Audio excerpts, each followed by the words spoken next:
Thomas Paine, Thomas Paine, Thomas Paine, Sam Adams, Sam Adams, Sam Adams, Benjamin Franklin, Benjamin Franklin, Benjamin Franklin. These men spoke up for what they thought was right. From their courage came such documents as the Declaration of Independence and the Constitution of the United States. From their willingness to speak what was sometimes unpopular but right, we enjoy such liberties as freedom of speech, the right to keep and bear arms, and freedom of religion.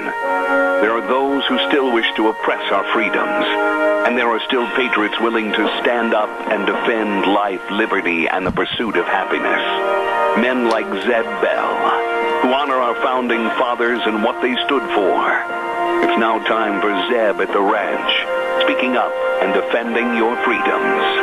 Brought to you by Magic Valley Les Schwab Tire Centers and all of the other great advertisers on the program.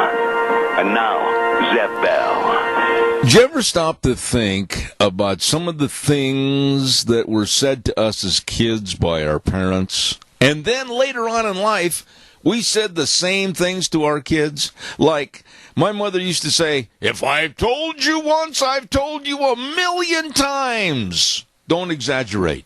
I remember Mom saying that to me. And then this one really caught my attention, that every time I got a whooping for doing something wrong at home, my mother would always say to me, there are millions of less fortunate children in this world who don't have wonderful parents like you do. Yeah, Mom. Good morning, everybody. Here comes Kate Smith, and God bless America, followed by a patriot with our Pledge of Allegiance. Morning, morning, morning.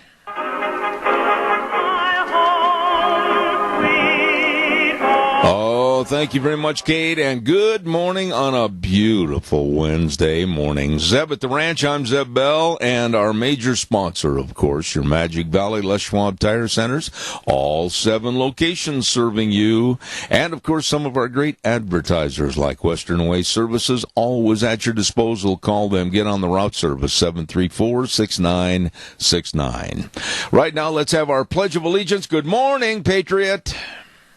Good morning, sir. Yes, sir. I pledge allegiance to the flag of the United States of America and to the republic for which it stands, one nation, under God, indivisible, with liberty and justice for all. And the very best of our prayers and thoughts go with you as tomorrow's surgery day, right? Yes, sir. God bless you. Hey, on a lighter note, to keep you with a smile on your face, you better be listening to my next story in just a minute after the weather about the sad tale of Simon the Rabbit. I will. Okay. And just for a note, God has blessed me more than I've ever deserved. So. Well, that's true with all of us. I think that's true with all of us. If we really turned over our cards face up, we've been blessed by more than we ever give consideration for. Exactly. Hey, you have a good day, and please know that Deanna and I, we got our hands folded for you. I appreciate it. Thank you. All right, my friend. Thank you. Right now, let's go right to the weather, brought to you by Ramsey Heating and Electric and Lennox. And they're offering up to a $1,700 rebate on qualified new Lennox home comfort systems. Check it out. Call Ramsey Heating and Electric today at 678-0459. And right now, every time I say, here's Gina with the weather, then they surprise me and Scotty comes in. So I'm just going to say, here's one of the great people with the weather. It's a beautiful day for this Wednesday as we are almost done with the work week, and here's what we're looking at for today. Lots of sunshine, winds out of the west 5 to 10 miles an hour. Sunny, high of 77 tonight. Partly to mostly clear skies with a low of 47. Tomorrow, better grab out the sunscreen. It's going to be the best day that we have as we head on into the weekend. Sunny skies, high of 83. Partly cloudy for Thursday night with a low of 53. Now for Friday, winds will be picking up to about 20 miles an hour out of the southwest, and we are expecting a high of 71. That is your weather for Zeb at the Ranch. Oh, Gina, great job. Thank you. And don't forget to our friends at Ramsey Heating and Electric. Oh, my goodness sakes. Yes, they've been in business for over half a century. Half a century they've been serving you folks with the best of heating, cooling, and all your electrical needs. Be sure and get a hold of them today at 2600 Overland Avenue in Burley. The number to call, 678-0459. Opening the doors at 7:30 in the morning till 5 Monday through Friday, where they they always provide, of course, warm winters and cool summers at Ramsey Heating and Electric. Really nice people. And real quick, before we start telling you all the news stories this morning, of course, the big story that you've been listening to is about the President Donald Trump fired FBI Director James Comey. It was the right thing to do. It was. And we'll talk about that in just a minute, but I got another story that's going to take preference over that. Very serious story. Denny's Restaurant, 611 North Overland in Burley and 291 Pole Line Road in Twin Falls. America's Diner. America's Diner.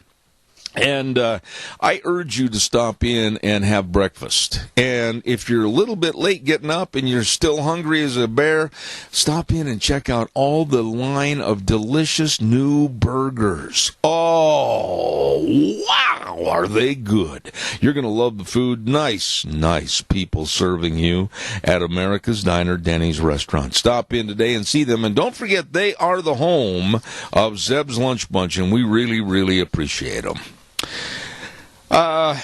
This story came to my attention yesterday in the afternoon, and Simon the Rabbit is not going to be flying United Airlines ever again. Pardon me. I'm sobbing and drying up my tears a little bit here. Now, I know that a lot of you are going to criticize me for my attitude on this story. I know you will. But you got to look at it with a slight vein of humor, okay? What happened was this. Simon was a giant rabbit. 3 feet long. Giant rabbit.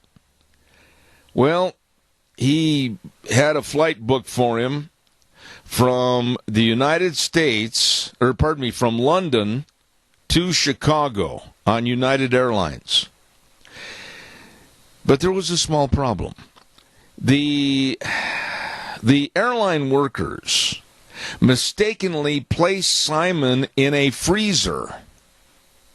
And Simon was just as cold and frozen as an ice cube when they landed in Chicago. And here's what the owners are demanding. The owners are demanding an independent investigation into Simon the Rabbit's death. At least one airline employee has reportedly said that Simon may have been inadvertently locked in a freezer for up to 16 hours. That'll do the job. But now here's where the plot thickens. Simon went from the Arctic to another very warm place because additionally, United Airlines found out that they had froze Simon the Rabbit, so they cremated him. I mean, this rabbit really was getting the extremes, wasn't he? And so an autopsy is impossible. And the action taken by the airline was tantamount to destroying the evidence, say the attorneys for Simon the Rabbit. So if you think you got problems, boy, you better be careful when you board a flight on United. They don't stick you in the freezer for 16 hours. Calls are welcome, 436-2244, 1-866-927-4587. Ay, Simon. He, very cool flight from London to Chicago. Barry Equipment and Rental, sales, service, and parts. They've got locations at South Lincoln and Jerome, Addison Avenue West in Twin Falls, and 159 West Highway 30 in Burley. They have all the equipment to get the job done right. If you don't know how to run the equipment, whether it's a Bobcat excavator or whatever, they'll teach you. They got great big sandboxes out behind, and they'll say, okay, here's what you do. Anyway, and they also have those great Walker mowers, 0% interest for 48 months, and you can mow like the pros do. Stop in and see these great folks today. Barry Equipment and Rental. Yep, South Lincoln, Jerome, Addison Avenue West, Twin Falls, and 159 West Highway 30 in Burley. They are good. Caller, I'll be right there. Stand by. Burley Physical Therapy and Rehabilitation. You know, it's not just doing a commercial when I have them on the air. It's absolutely giving a testimonial because they are so doggone good. All their physical therapists, they're excellent people and very knowledgeable people. They know all the exercises. They know all the sports medicine. They know how to help you in that hydrotherapy pool. Oh, they are absolutely good to get you back to being you. Call them for an appointment at 678-1191. 678-1191. Burley Physical Therapy and Rehabilitation, 1263 Bennett Avenue, Suite 2 in Burley. Please tell them that Zeb sent you because I absolutely swear by those folks. They are the best. Caller, good morning. You're on the air. Good morning. I really appreciated your opening statement there because it brings back memories. Memories of Simon the Rabbit? My mother used to say. Oh, okay. You clean up your plate because there's kids around the world that are starving. And so I guess I always cleaned up my plate because I'm still alive. I can honestly... As I grew up, I've always cleaned up my plate and still do. Yeah. But with my kids, instead of telling them that people around the world are starving, I used to reinforce the fact that food costs a lot of money, and you better eat that. Well, you know, there's all kinds of things. If you really think about it, our moms and dads said a lot of things that we kind of crossed our eyes and looked at them like they were half-baked. But then we caught ourselves, I know I did, and we said the same things to our kids. I can remember vividly my dad said to me one time, yeah, go ahead, keep crying, and I'll give you something to cry about. You just wait till your dad gets home. Yeah. Oh, boy, that was anticipation for the end of your life. Every time. Yeah. Until they figured out that my dad worked the night shift. By morning, we're going to be okay. Oh, I'll tell you what, there's so many things that we looked at our parents and we kind of, like I said, raised our eyebrows and thought that they were really nuts, but we did the same thing. Or worse. Yeah, or worse. That's right. Hey, man, I appreciate your call. You and Nancy are nice, special people. Take care. God bless you, man. I got to run. Thanks. You bet. All right. Bye. Calls welcome, 436-2244, 1-866-927-4587. Give me a call. I'd love to hear from you. And, yep, it is true. The Democrats are spinning. Oh, I mean, they're like having a spinning reel in fishing. They're throwing that line out there and they're reeling it back. They are spinning this story on FBI Director James Comey. It is unbelievable. Unbelievable. You know, a few months ago, and hold this to the fire and you'll see that it's exactly the truth. Remember back a few months ago with horrible Harry Reid and how he absolutely denounced James Comey. Oh, we got to get rid of that guy. He has no business being the head of the FBI. Oh, he's terrible. You got to get rid of him. Throw him out of that job. And crybaby Chuck Schumer. They were calling for Comey's head.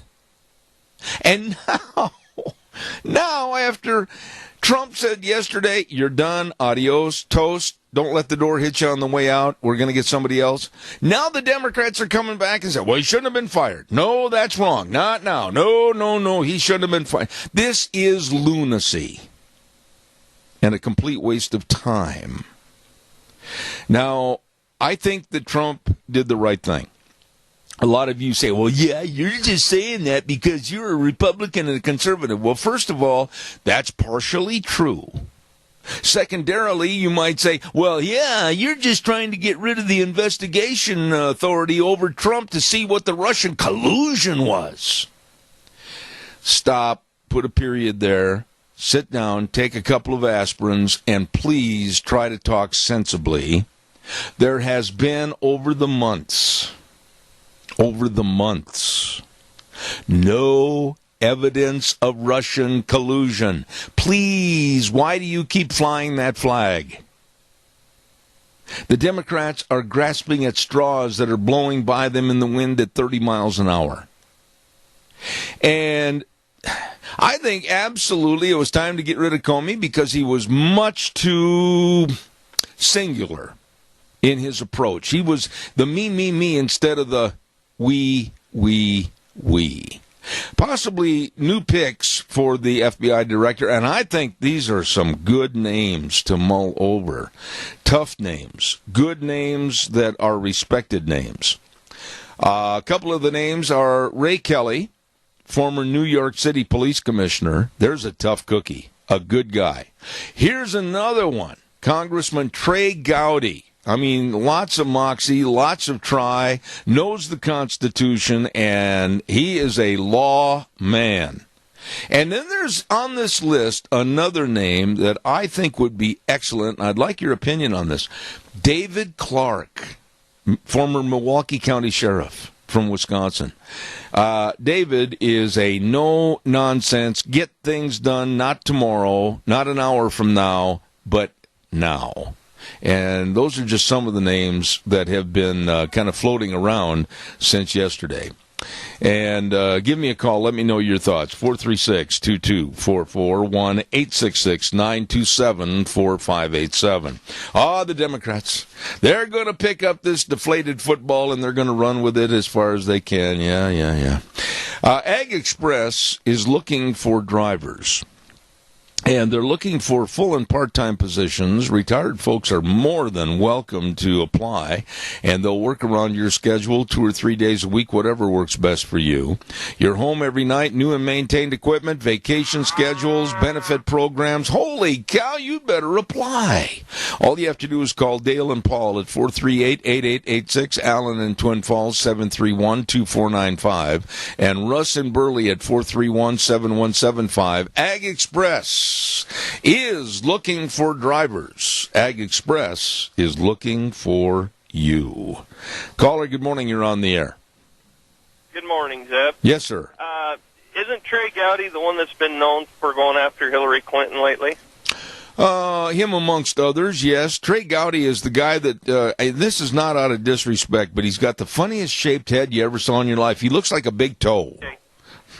What he reminds me of is I used to have a Jack Russell Terrier, and he reminds me of that. And the Jack Russell is one heck of a dog. I'll tell you what, they're vicious, they're small, but they don't ever give up. They're very, very in tune to what they got on their mind. And I think he'd be a good one for that because he won't let the people get away with stuff. He's there. I agree with you, and there's a couple of guys on that list. Honestly, the 3 names that I gave you. And there's some other ones that don't make as much common sense. But I think Trey Gowdy, Ray Kelly, or David Clark would be excellent choices. And we'll see how it filters down. But I agree with you on your thinking. Thanks. Appreciate it, Riley. Good to hear from you again. He's gone. Okay. See you later. Calls are welcome. 436-2244, 1-866-927-4587. You know, I want to talk to you a little bit about driving. And I have had my fender benders. I have had moments of stupid. But, you know, really, when you see a car or a pickup with emergency flashers on, it must mean that perhaps the people in the vehicle are trying to get to medical attention as soon as possible. I cannot understand the stupidity and the blasé attitude of drivers, many of which live in this area. And I personally experienced this right the night that I had my heart attack. And Deanne was absolutely trying to get me to the hospital on an ASAP, as soon as possible basis.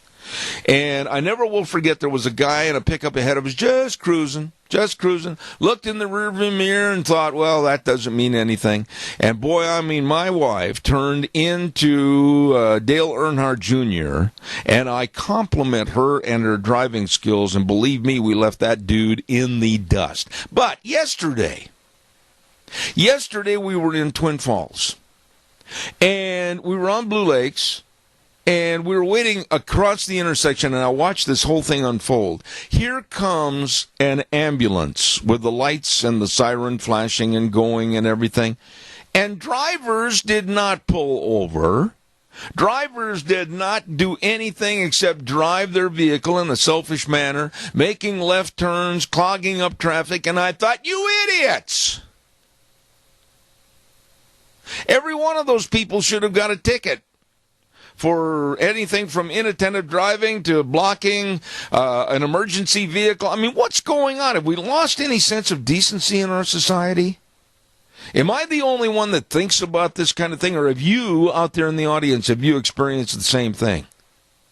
I mean, for heaven's sakes, when they've got the lights going and the siren, whether it's an ambulance, whether it's a fire truck, whether it's a police vehicle or what, get out of the way! What is the matter with people? Well, I didn't hear them. Well, then you shouldn't be driving. Well, I didn't see them. Same thing. You shouldn't be driving. Give me a call, 436-2244, 1-866-927-4587. I couldn't believe the attitude of people. You think I just put those flashers on just to draw more attention to my nice-looking car? What's the matter with you? Mount Harrison Audiology and Hearing Aids, located across from the Minidoka Hospital Emergency Room, and the number to call, 312-0957. Oh, my goodness sakes, this lady is so good and can help you with your hearing problems.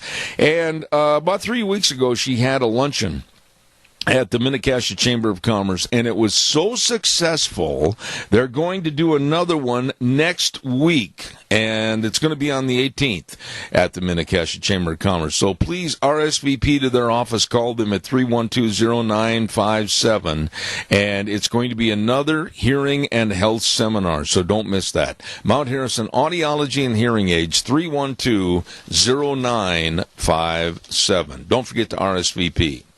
On Mondays on the program, too, don't forget, too, that we give away a dozen cookies. And our thanks go out to Sophie's Chatterbox at 530 East Street in Rupert. Oh, what a bakery. Oh, what a restaurant. You're going to love the food. And they make those maple scones. I'm telling you, they are fantabulous. So be sure and be listening and stop in and enjoy the great food at Sophie's Chatterbox on the square in Rupert.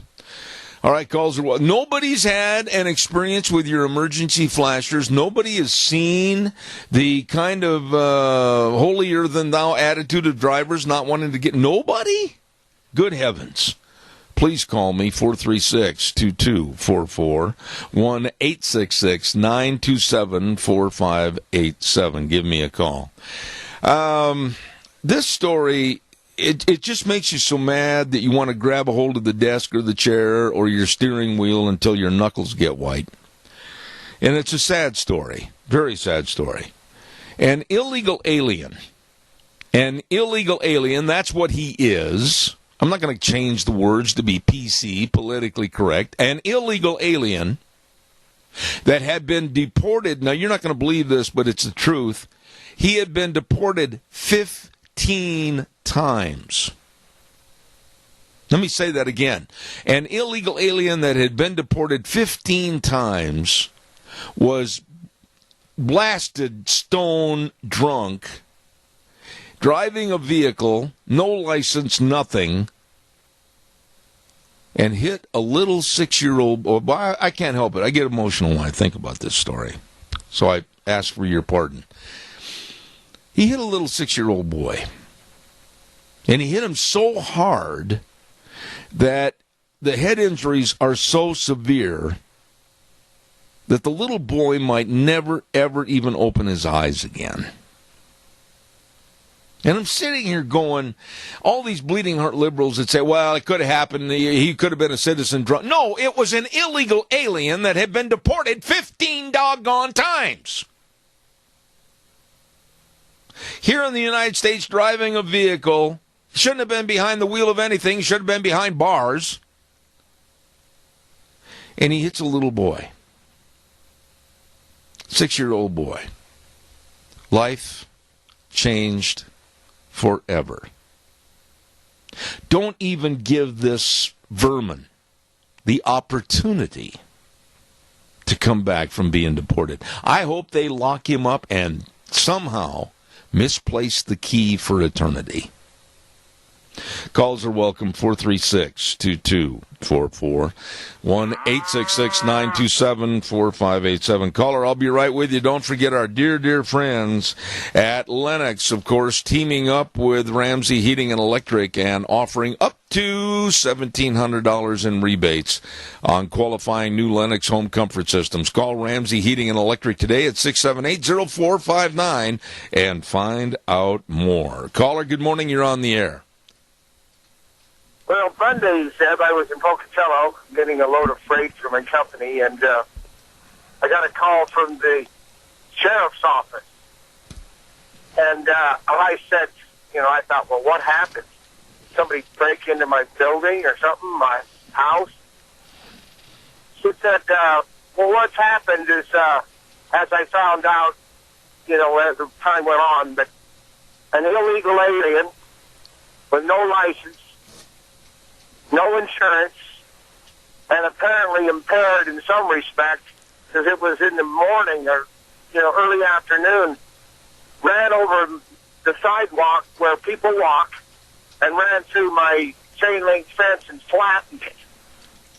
And I said, well, I'm out, the fence, and God forbid that somebody would, because there's always somebody walking around my property because I keep it nice and it's a relatively nice place to take a walk. Yeah. And so, you say, if God forbid if something happened like what you just said, and that's what hit me.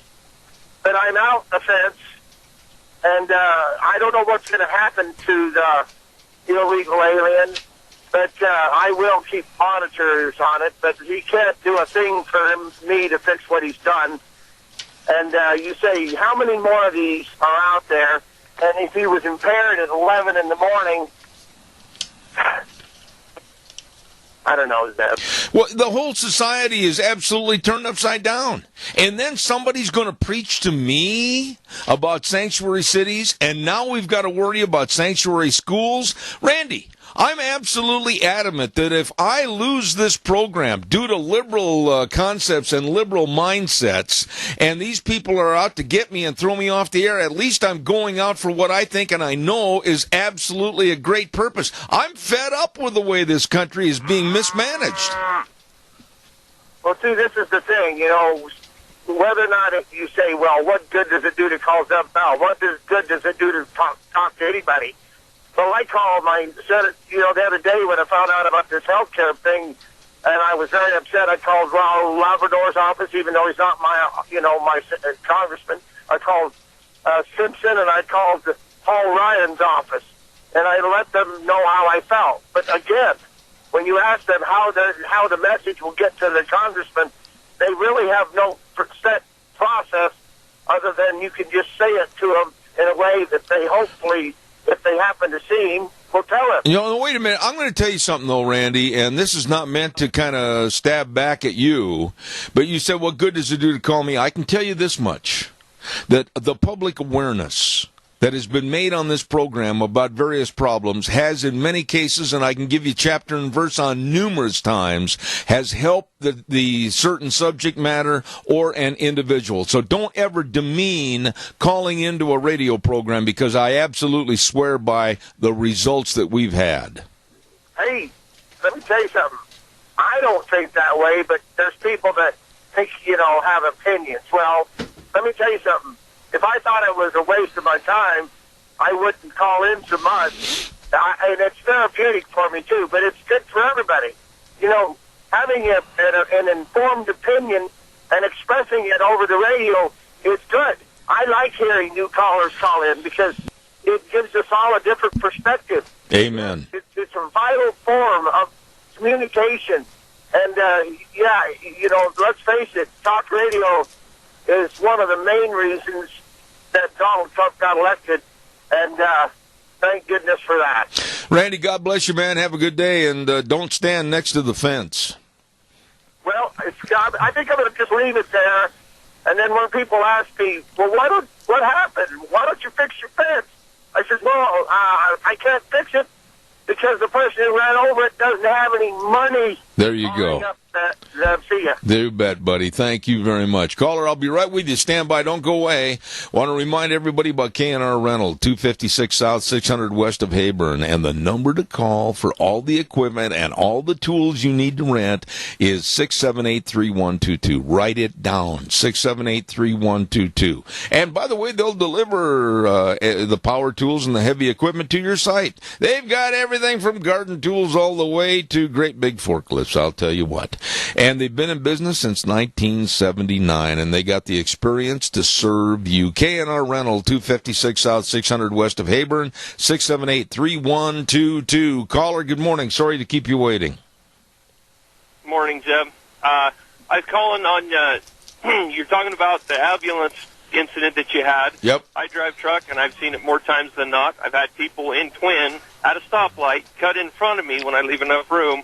Sideways, they do it to ambulances. It seems like they don't really, that's not their family, what do they care type of attitude.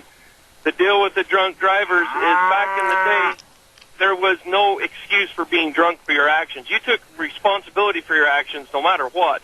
And it seems like anymore, people can just use the excuse of, well, I wasn't in the right frame of mind because I had been drinking or on drugs or whatever, and it seems like as an excuse. And as far as the health insurance thing goes, they've made it so difficult. My insurance is $1,200 a month for me and my four kids, and my wife. And let me tell you, talk about trying a hard way to make ends meet when you're paying that much for a health insurance. Well, I can't even imagine, and my heart goes out to you and others that have that exorbitant cloud hanging over your head. Riley, thank you. You're always very well versed. Thank you very much.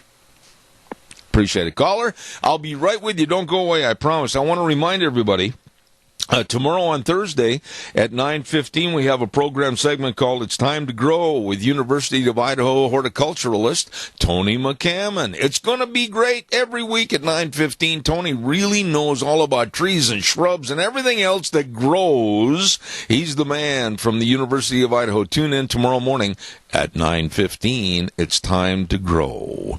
Caller, good morning. You're on the air. Good morning. I want to toot the horn for talk radio. Comments were being made about, is there really that value? And the value that is there is when other people can hear the things that they're thinking also, then they realize and understand, well, gee, it's not just me. There are others out there that feel the same way. I can and should and will do something about it because there are others. If you don't ever hear that someone else feels that way, you're not going to do anything about it. But when you know that there are, then that gives you strength and that gives unity and that gives that ability to make sure that things can happen. One of the things that has humbled me in this job for the last 16 or 17 years of owning this company and putting out this broadcast are the emails that have been sent to me with sincere thank yous, heartfelt thank yous, whether I was promoting a charity event or whether I had done or said something that helped somebody with a disease that they were trying to garner funds for, whatever the case might be. And I'll guarantee you that if anybody, I had some guy, and I know he's not listening because he's probably not smart enough to turn on the radio, but I had a guy tell me one time, and I went to his business and I asked him if he wanted to advertise on my program, and he says, "What, are you kidding me? Don't waste my time. Nobody listens to talk radio." And you know, I had to restrain myself from picking up a piece of paper and making it into a glider and flying it into his big open nose because he is such an unintelligent person. Talk radio has been a benefit for the entire country of putting out the facts, putting out circumstances, and getting people involved. Exactly. And like I say, that way you get to have the opportunity of hearing that there are others out there that really do have the same opinion. Because if you're basing everything off of what you see on MSN and ABC, CBS's and the Fox News at 5 or 6 o'clock at night, that is so slanted and so biased and so anti-right that if you're basing everything on there, then you have gone so far to the left, you may not get back. Well, and that is scary. Let's just tell it like it is here on this program. I'm going to say who you are. This is Sharon Hardy Mills. And she is, I've asked her to work for me on numerous occasions to fill in along with Gina Jameson. And as Gina and Sharon can tell you, that I'm very adamant that if you're not going to tell the story the way the truth is about the story, don't have the segment on my program. I'm very adamant about that. We are not a program of speculation. It's a program of facts. If you want speculation, tune into somebody else's goofy program. I couldn't care less. But that's the whole thing about talk radio. I am not going to put a story on my program that has not been looked at and investigated for the facts. Exactly. And I don't know about you, but I want to make sure that what I put out, well, I know you do too, that I want to put out what is truth, because we are getting so much that is not true. And if by chance the sources that I find come back to be untruthful, that's one of the first things I do is I'll tell people, I am sorry, that was incorrect, and this is what I found out that is different. But, hey, we have got to get the truth out there. People have got to understand that that is the whole agenda is for us on the smaller talk radio shows, is to get the truth out, where the big media people, they don't care. All they're in it for is their paycheck. Well, and the word smaller. Now, I know that we have listeners every day all around the globe. I can pinpoint people that listen in Indiana, Wisconsin, Florida, New Hampshire, New York City, Washington, D.C.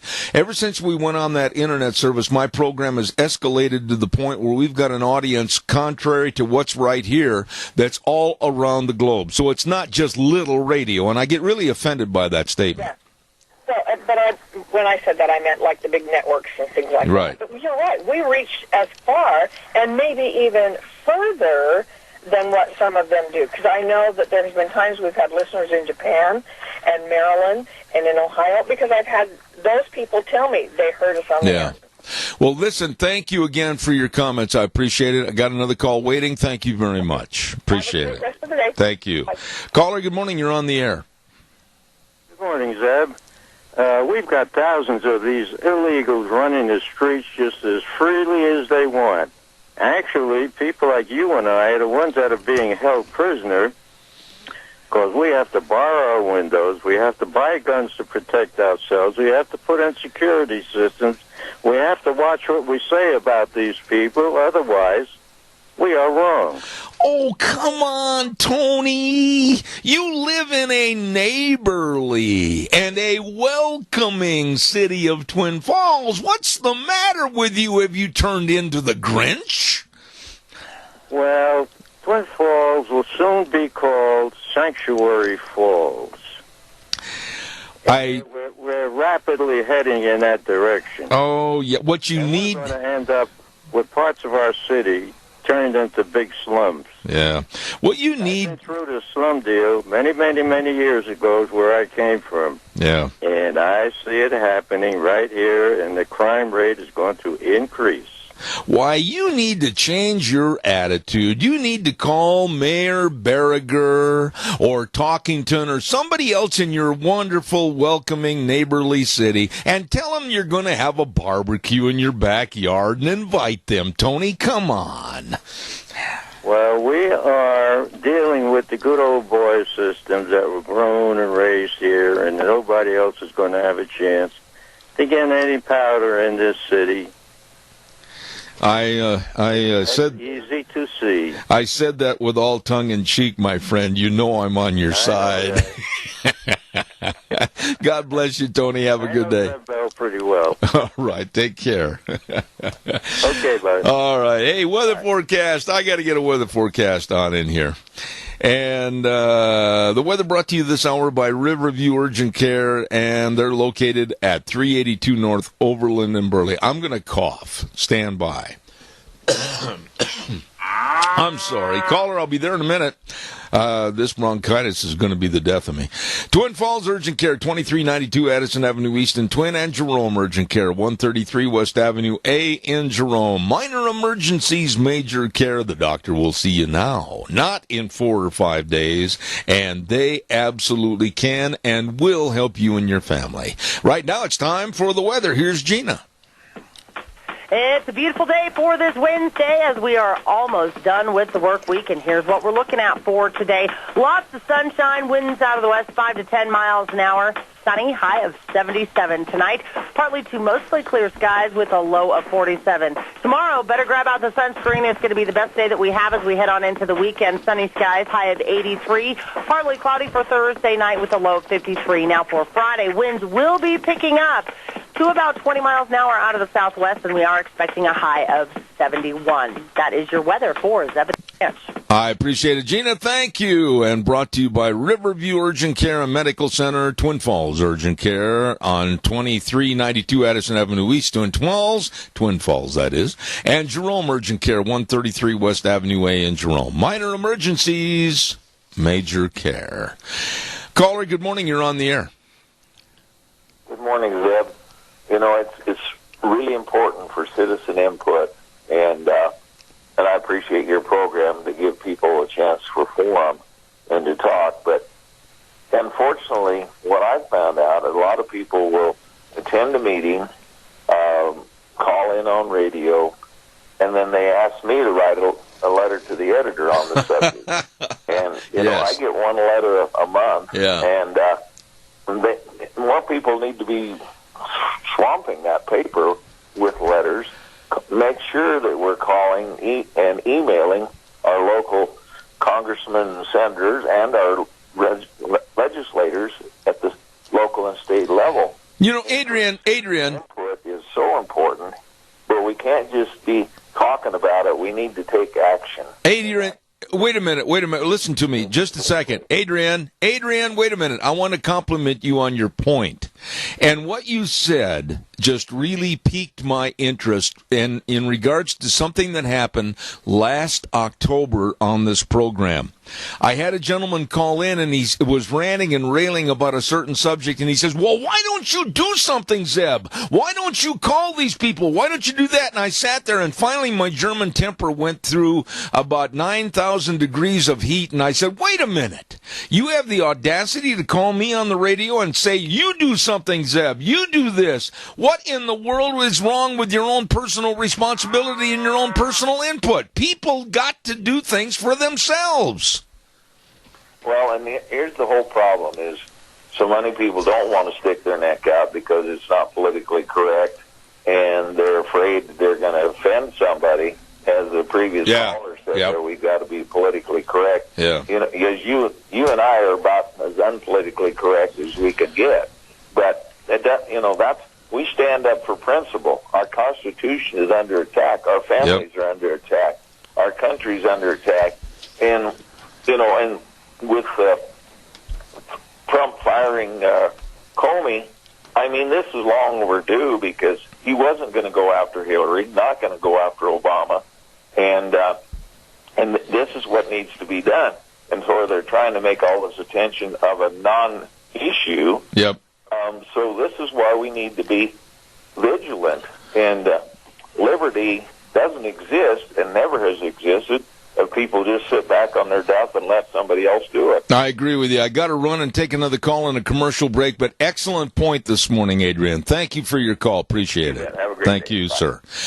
Caller, I'll be right there, I promise. I got to tell everybody this Sunday is Mother's Day. If you haven't done anything for Mama, you better do it now. Call the Goodie Shop at 647-0106. They're located at 133 West Main in Burley, and treat Mom to a goodie basket. Oh, my goodness. You can build your own or select one already done, or a special Mother's Day mug. All of this for Mother's Day from the Goodie Shop, 647-0106. Or call, naturally, the Drift Inn at 545 F Street in Rupert and make reservations for taking Mom to Sunday dinner for Mother's Day. And I recommend the prime rib, the finger steaks, the shrimp, the chicken cordon bleu. it's good. Special appetizers and salad bar. All of this, make Mom feel special at the Drift Inn on Mother's Day, 545 F Street in Rupert. And last but not least, our good old boy, and that's Doug's Alternator and Starter Service, 635 21st Street in Hayburn. Get your alternators and starter work done. Now, Doug's going to have a couple of days off and go to the hospital. Next week, I'm going to start telling everybody when he's going to be open, and he's got help coming in to take care of your starters and alternators. And he wants to wish all the moms a very happy Mother's Day. Doug's Alternator and Starter Service. Caller, good morning. You're on the air. Good morning, Zeb. You know, I want to thank you. You do a wonderful job. Every morning before you get up and get on the radio, you put a little thorn in the shorts of most of the liberals out there. You just kind of burn their bridges before they start. You bring the truth forward, and you do a darn good job of it. And, you know, people like you and Sharon and Gina need to keep doing that. Well, I appreciate that. Because it keeps us alert, awake, and on the ball. That was very nice of you, Jerry, and you have been, over the years, one of my more faithful friends and listeners to this program, and you've always been very supportive of the various functions that we've had in the community, and I just say to you and your lovely wife and family, thank you. That's very kind of you. Okay, I'll get out of your way. May the Lord bless you and every one of your audience. We need every one of them out there. Let's all keep on keeping on and doing what we're doing, and hopefully we'll make a better America. There you go. My dear friend, God bless you. Thank you, Jerry. Take care. Thank you. A nice man. And I think of all the things that I have gained on this program. Oh, yeah, a lot of the people say, oh, you got your own business and you're making all this money. And no, forget that. That's not even in the race. The thing that I treasure the most from this radio program over the many, many years are the friends. Deanna and I both have said, and we sat talking about this the other night, we just absolutely have developed so many friendships, and there's been so much kindness shown to us that I can never repay you people for what you've done to be supportive. I can't. I mean, like if I had an event where we had a dinner, a charity dinner, or if I had an event where we had a remote broadcast or whatever, you folks showed up. God bless each and every one of you. Calls are welcome, 436-2244, 1-866-927-4587. I got to tell you, on a lighter note, we were gone for a while yesterday. I came home, and I had my usual 15 to 20 calls and phone messages, etc. And one of them was, hey, Zeb, how you doing? This is Barney. Good to talk to you, my friend. This is on my tape machine. I know you're having trouble with your student loans and you're having trouble repaying all that money. I can help. Wait a minute. Barney, did you do some research? I haven't been in college for 50 years. I don't owe anybody anything. I get so sick and tired of these crank calls. And it was live. It wasn't one of these tape deals because he said he thought when the phone answered, it was not the tape. It was, where he could start saying, hey, this is Barney, Zeb. I'm awful glad to get a chance to talk to you. I want to help you with your student loans. I thought, you idiot. Caller, good morning. You're on the air. Good morning. I thought you were talking to me. No. I think that talk shows all over the United States have done more good for people knowing what's going on in the real world, and I think maybe that's why the politicians are not getting away with things like they used to. Amen. Amen. I think that what we have done is uncovered what's been covered up. Yes, and national news just has headlines, and they don't give you any of the underneath. Now, with what's going on in Washington, D.C. right now, you would think that President Trump is the devil in disguise, but if you scratch the surface, I think maybe he's smarter than those politicians give him credit for. There are people like pundits and overseers of politics like Britt Hume that hated Donald Trump while he was running for the presidency. They didn't want him to get in.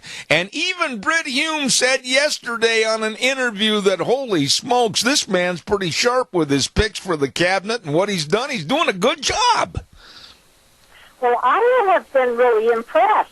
And I think that the fact that he's a businessman, when he sees that somebody is not serving the people, he gets rid of them. I agree. Chris, I got to run and do a commercial and go to the news, but thank you for your comments as always. Thank you so much. Bye-bye. God bless. Hey, don't forget our major sponsor, your Magic Valley Les Schwab Tire Centers. Get where you're going this summer with tires that you can rely on, brakes that you can trust, front end alignments that you're not going to end up in the barrel pit. I mean, my goodness, they always do the right thing because that matters to them at all 7 locations of your Magic Valley Les Schwab Tire Centers. The best in tires. They know tires. I mean, you just go to any one of the 7 locations and I mean, zip, zip, zip, zip, zip, zip. They're all over the place doing this, that, and the other. Busy serving you. Stop in and see Lane and Rupert, Dave on Blue Lakes and Twin, Mike and Buell, Mike and Jerome, Twist Family and Paul, Daniel on Pauline and Twin Falls, and Randy on Overland and Burley. They're busy because they're good. They're the best. Your Magic Valley Les Schwab Tire Centers. Got to run to the news. I'll be back in 7 minutes.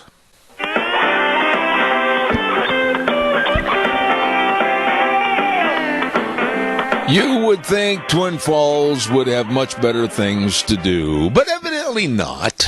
Good morning, everybody. Zeb at the Ranch, our second hour. And, of course, I'm Zeb Bell with our major sponsor, your Magic Valley Les Schwab Tire Centers, all 7 locations serving you, and along with some of our great advertisers like Western Waste Services.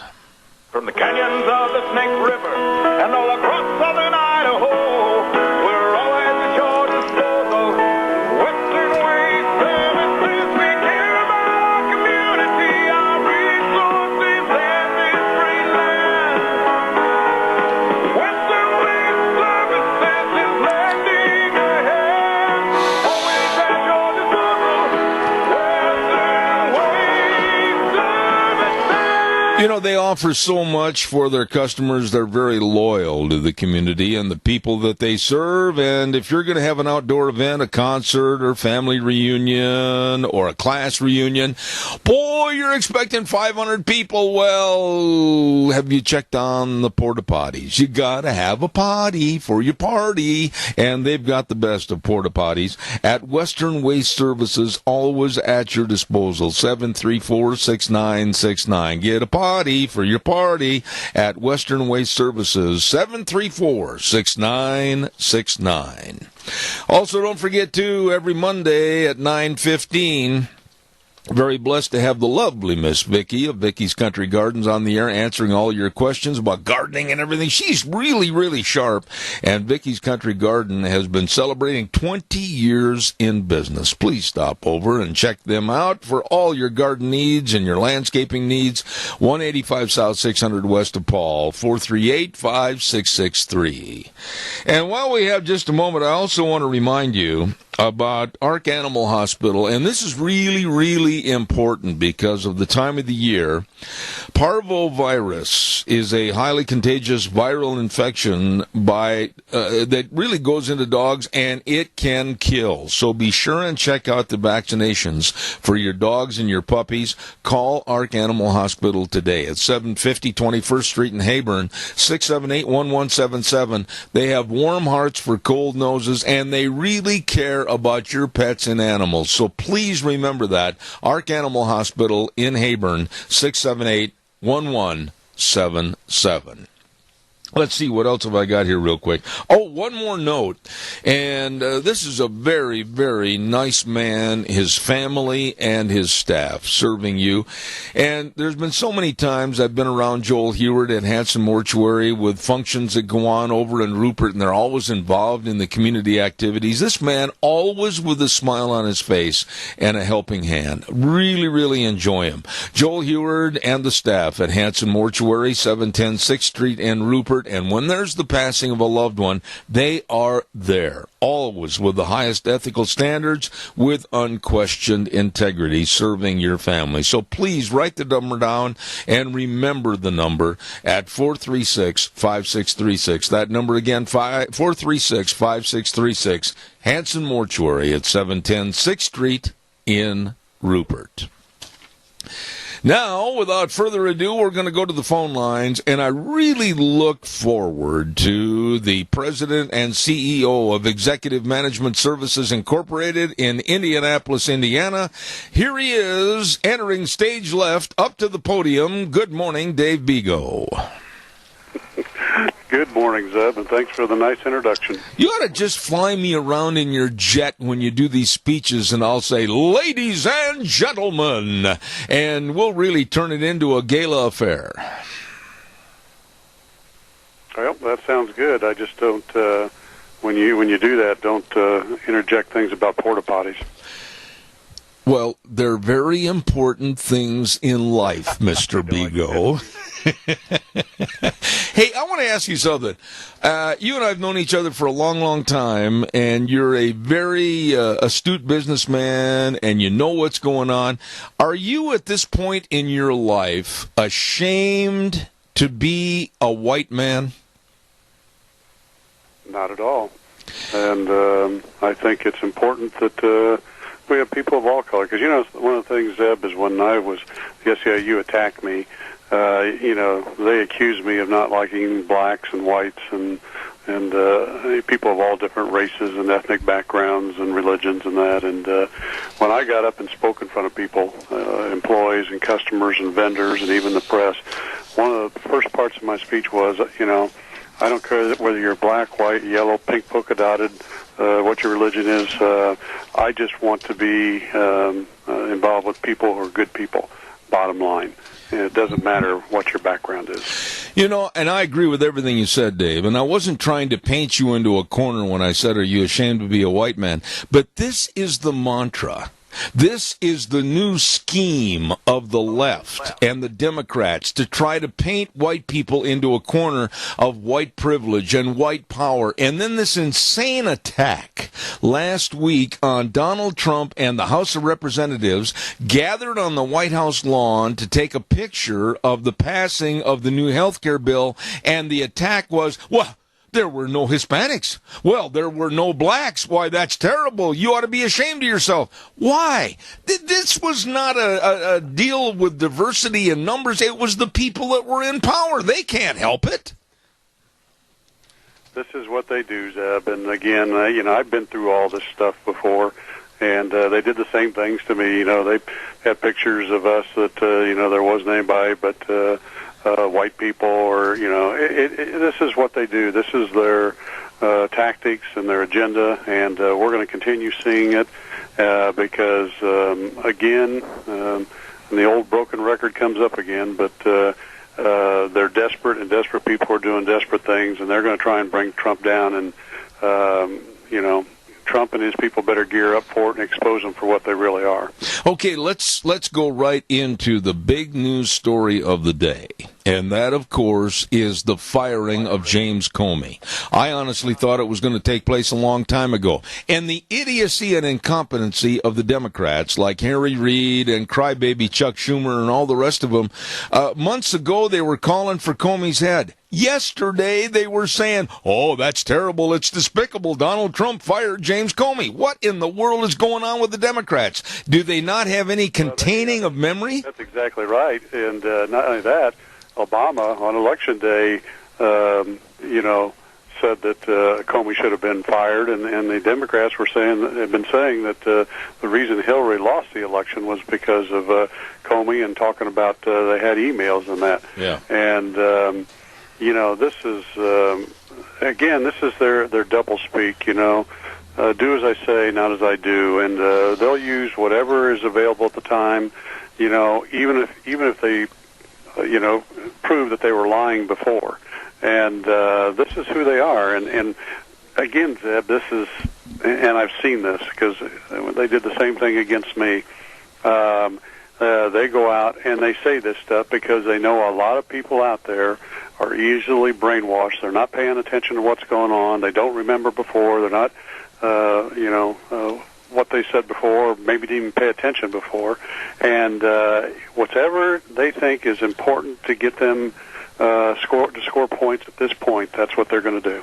You know, and Dave, I hate to go in a shotgun approach on some of these questions to you, but, you know, last night I also saw Democrat Tim Ryan on TV, and he was with Tucker Carlson, and Carlson said, you know, really, now stop for a minute, Ryan, and just say the truth. There is absolutely, after all these months, no evidence of Russian collusion. And this guy goes off the rails. Oh, yeah, well, we know this, and well, we know that. You know, even Maxine Waters, a Democrat that I don't think her elevator goes clear to the top floor, made an admission yesterday that there is no evidence of Russian collusion. Yeah, it's part of their program of misinformation and lies and brainwashing and intimidation tactics and all that. And one side will say one thing, another side will say another thing, and it's a confused mess. That's the best thing I can say. It's too bad that the Democratic Party doesn't wake up and understand that they need to do what's right for America, not right for them. You know, there's been some names that have been thrown around this morning already, David, to take over the leadership of the FBI, and a couple of the names really have spiked my interest because I think it would not only be a cleaning up of the FBI's image, but also somebody that's going to show a get-tough attitude. And the three that I really like are Ray Kelly, former New York City police commissioner, and then also Trey Gowdy, just a tough man as a congressman. And then another name that I really like, David Clark, former Milwaukee County Sheriff. What are your thoughts? Well, I've met Trey Gowdy, and I know him, and I like him, and, he's got a legal background. He's smart, and he's very detailed on stuff, and he won't back down. And so I think he's a good choice. And Clark, there's no doubt that this man,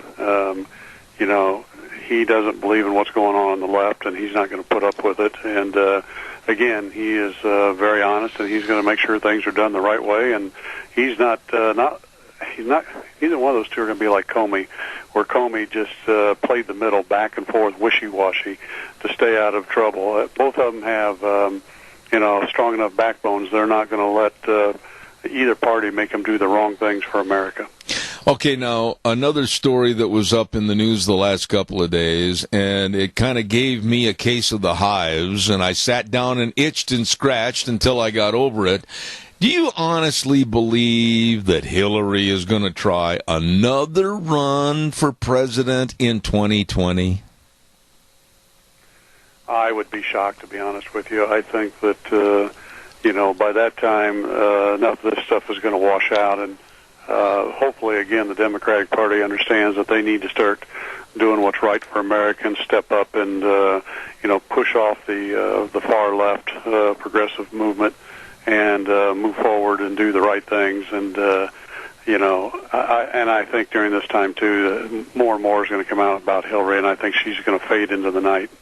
You know, if you were asked at a question and answer type speech and gathering, what is the platform of the Democratic Party and what is desirable for them to approach the American public with these ABCD values, etc., I was asked that question the other day, and I'm going to be really honest with you. I can't come up with any family or moral values of the Democratic Party that I could ever espouse to. Could you?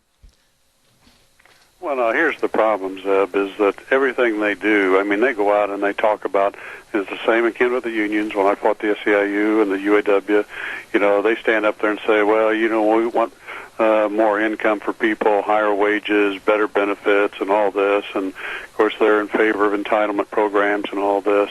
But when it gets down to the nut cutting, they don't care one way or another. All they're trying to do is get votes. And, we need to have political parties that are out there that are focusing on what's doing right for the American people, and moving America forward, not just getting people to the polls to vote for him. You know, it's kind of like the Democrats and wanting the border to remain open. Yeah. All again is because they don't care about these people coming over the border. They could care less. What it's about is these people voting for them when the time comes. Absolutely. You know, one of the stories that drew my attention, I subscribe to many, many newspapers, and on the front page of the USA Today yesterday was a story all about college campuses and university campuses that are turning into no Trump zones. And it was a story about how many of the speakers are being warned and chastised that they can't go here, they can't go there in their speech, they can't mention that, etc. Free speech in America is really under attack by the left, isn't it? Oh, it is. I mean, they're trying to fundamentally destroy this country from within. You know, and after World War II and are bringing down Russia, the whole intent over there is to bring down this country from within because they know they can't do it militarily. And they're using our education system and entitlement programs, our national debt, Common Core, health care, everything that you can put your finger on that is slowly destroying this country. And that's what they're trying to do. And in the schools and in colleges and that, they're trying to brainwash these kids that the future is socialism and communism. Let me ask you, I've delivered many, many, many speeches at commencement ceremonies for graduation, high schools, etc. And what about you? Have you ever been subjected to somebody walking up to you and saying, Mr. Bigo, we'd like you to speak, but do not speak about A, B, C, D, don't do this, don't do that. Any kind of a speech where I am subjected to, don't touch that, don't say that, I just say thank you and walk away. I do not want to be a part of a kind of a cutting back on my free speech. Well, what's interesting, Zeb, is because of my fight against the SEIU and my victory and my books and that, most of the schools will not have me in to speak because they don't want me to get up and talk about that stuff. And I did to a few small colleges, one up in Michigan, and I've done to some of the high schools here, and a few small high schools here in Indiana, private ones. But the college up in Michigan was a private one. But to get out into the public, it's very rare. Like the only ones I've done publicly, I've spoken at Ball State several times, and but most of them, they don't want you to get up and open the eyes of these kids of what's really going on in this country. What would you? I know what I would say. But what would you say, and give me kind of an ABC, kind of a thumbnail sketch, what would you tell graduating students from a college or university today about stepping out into the real world, sticking their toe in the water of the public wherewithal? What would you tell these people today? Well, I believe that they have to understand when they go out that, their future and livelihood is dependent on them. Yep. And their work ethic and their perseverance and their ability to adapt and move forward, and not what people give them in this world. And it's not based on what the politicians are giving to them or trying to get them to do. That if you want to be successful, you have to go on your path. And the other thing is that just because you studied a certain thing in college or school, this is what you set out to be, that may not be your future. You may get out there and find out it's something totally different. Yep. Like, Zeb, and I think I've mentioned this on your show, I started out at Wabash College. I was going to be a teacher, and I transferred colleges because of a bad coach, and they changed me to pre-med, and I got a degree in biology, then went and got a master's degree in microbiology, and applied for medical school, and was put on the waiting list. In the meantime, went to work for an agribusiness company and got into research and running, feed mills and soybean processing plants, and then got out of that, worked for a cleaning company for 3.5 years, left that and started my own cleaning company and grew it across the country. So you never know what you're going to be, and you can have a huge degree, but you might become a janitor like I did.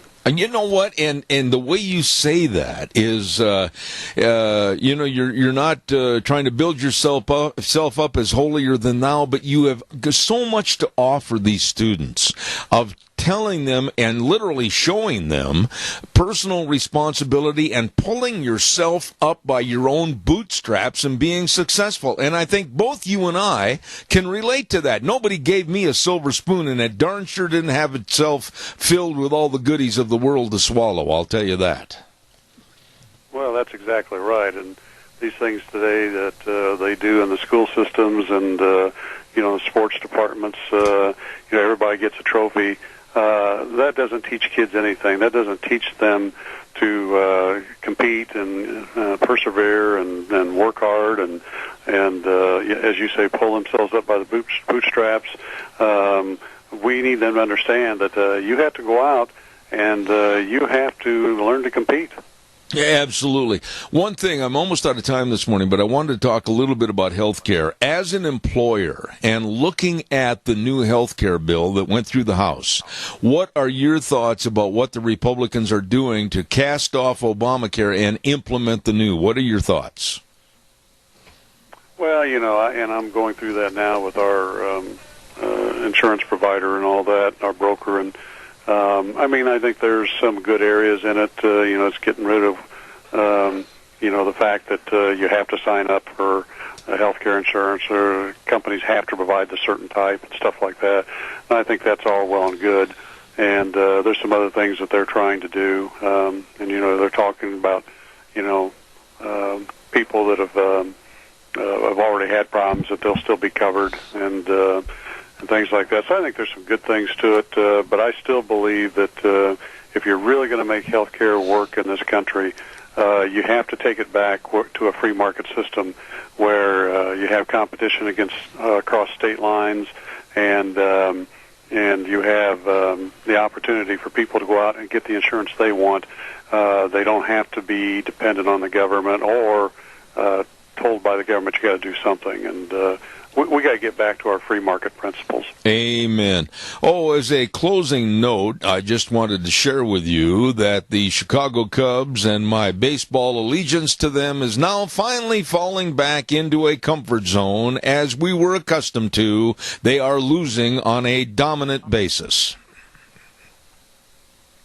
Well, it's a long season. We're only in May, Zeb, so you know that. So just wait and see what happens as we move through the summertime. When one has tasted the very, very sweet success, and then you see them drop 3 to the Yankees and fall apart to the Colorado Rockies, no, it's a short season, and I'm beginning to get nervous. Well, my suggestion is after you're done working today, have a glass of wine and relax. Yeah, but I'd have to pay for it like I owe you all your wine. That's not fun. Dave, have a good one, my friend. Dave Bigo, and of course the author of The Devil at My Doorstep, The Devil at Our Doorstep, and Executive Management Services, CEO and President. Thank you, my dear friend. God bless. Well, thank you, and you have a great week. All right, sir. Thank you. Dave Bigo, Indianapolis, Indiana. A lot of respect for that gentleman. He is a true friend. Let's not forget Ramsey Heating and Electric and Lennox, and they are offering up to $1,700 in rebates on qualifying new Lennox home comfort systems that will keep your home feeling perfect on the inside. And all you have to do is call Ramsey Heating and Electric today at 678-0459. 678-0459. You call them today.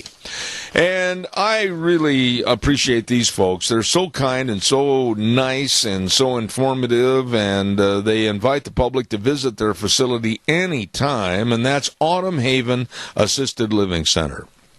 They're located at 924 Christian Way in Rupert. The number to call, 436-3200. I'll repeat that in a minute.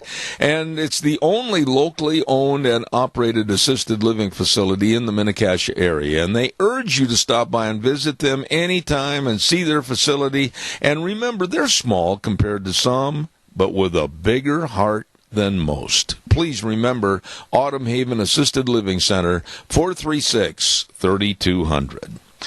I got to get this little note in here before we have our next guest, and this is really, really important. Coming up on May 27th, it's the third annual Idaho Roll Call Memorial Ride, and all the bikes are going to get ready to rock and roll on May 27th for the third annual Idaho Roll Call Memorial Ride, sponsored by the Rupert Veterans Memorial, the Combat Veterans Memorial, Combat Veterans Motorcycle Association. These are really nice guys. I am so proud to know them, and the city of Rupert. Now, the bikers are going to meet at Let's Ride in Rupert at 9:30 for a ride to support the fallen soldiers, and after the ride, everyone is going to go to the Idaho Roll Call Monument at 7th and Scott in Rupert for the memorial program and food at 1 p.m. For more information, please contact my dear, dear friend, George. I hope you're feeling better this morning. George Mass at 650-0104.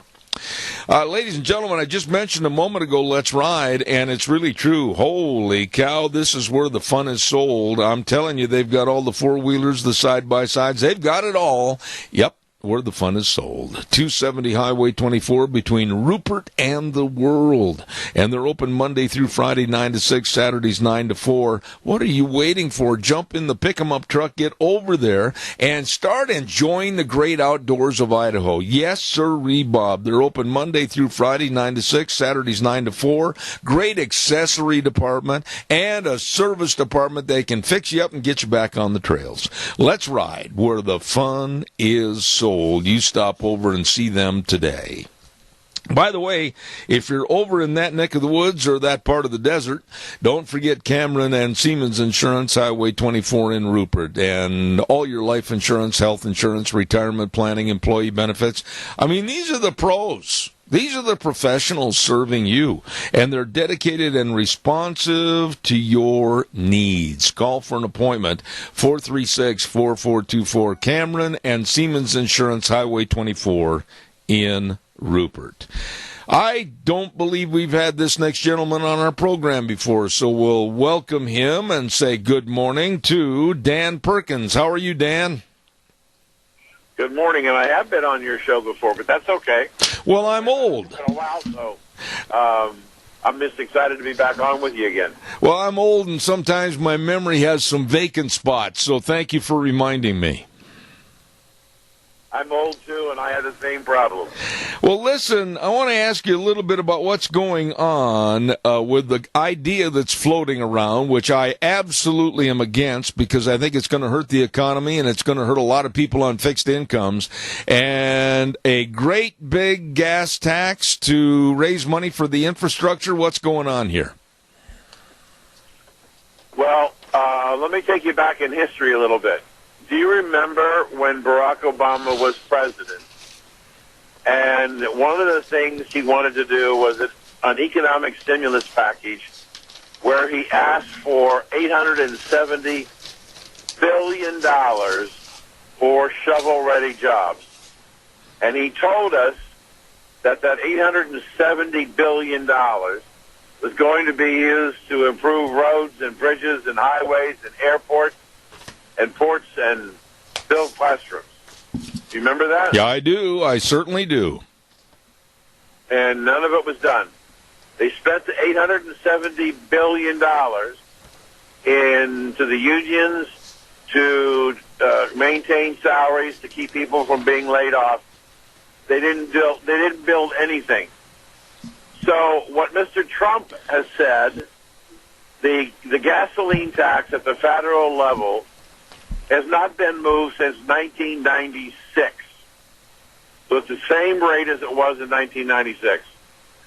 If we sequester the trust funds under the highway departments and we say it can only be used for roads, bridges, and highways and tunnels and all that stuff, and it can only be spent on that, can't be taken out and spent on other stuff, then the highway taxes would fund the reconstruction that we desperately need because we have foregone the maintenance of our bridges, tunnels, highways, and airports, and to the point that it's dangerous. So while I appreciate and understand your dislike of an increase in the tax, I think that if I would be a supporter of it if, in fact, the legislation that is used to raise the tax sequesters the money and it only can be used for those specific projects, I would be willing to do that. Yeah, but Dan, I'm not arguing with you at all on your concepts, and I agree with you to a certain extent that the infrastructure money has to come now. It can't wait another term. It can't wait another 5-10 years. But we have seen the dipping in the pool, if you will, of Social Security money that's been taken out and used for other sources, etc., and other monies that were supposed to be designated for certain things and happenings, and they've lied to us. Let's call it a spade a spade. The Republicans and the Democrats both have lied to us, and they pilfered the money away from other projects. What makes you think that it'll be held in an account for just this? Well, that's what I said to you a few moments ago, that the only way in which I would support it is if it was sequestered within the trust fund and could only be allocated for the specific use of highways, bridges, tunnels, airports, whatever. I have the same grave concerns that you have, that we have a history in this country, the famous Social Security lockbox, if you remember, Mr. Gore. Yep. That we as Americans have agreed that we want to do something, and then our politicians take the money and use it for something else. That's not only true, Zeb, at the federal level, it's true at the state and local level, too. That's right. So I really think that there has to be a way to assure the American people that this money is going to be used. Now, I would also say to you that if that happens, and I believe there is a way legally to do that, but I also want to point out, I would much rather have the money for infrastructure come out of the trust fund than a general tax increase to reduce the amount of income that, as you say, a lot of people are desperately needing. So the tax structure is not an income tax. It is, in essence, a use tax. And the fact that that particular tax at the federal level has not gone up since 1996, if this is a way we can sequester the money to do the infrastructure work that we both agree desperately needs to be done, I think that's a more efficient way to do it. Okay, now, we're having some trouble hearing you, Dan, because I don't know if you're on the road traveling or something, but I'm hearing a lot of background road noise, so I'll ask you to speak up and really be definitive in the phone. Let me ask you this. With the federal tax for the infrastructure, and then you're going to see a trickle-down effect where all the states will probably raise it, etc., how much are we talking about as an increase that's going to be sufficient enough to repair, like you said earlier, the badly needed repairs on roads, bridges, etc.? What are we talking about money-wise? What we're talking about, at least what I've read, is about 6 cents a gallon. And that the impact of 6 cents a gallon for the average household in the United States annually is about $260. Okay. Now, that's the federal increase that you're talking about, correct? I'm sorry, say that again? I said, would that be the federal increase of 6 cents a gallon that you're talking about? And would that be, on a federal level, would that be sufficient enough to garner the funds to do what needs to be done? Over a period of time to do the build-out that's necessary to repair and replace these facilities, I believe it will be, yes.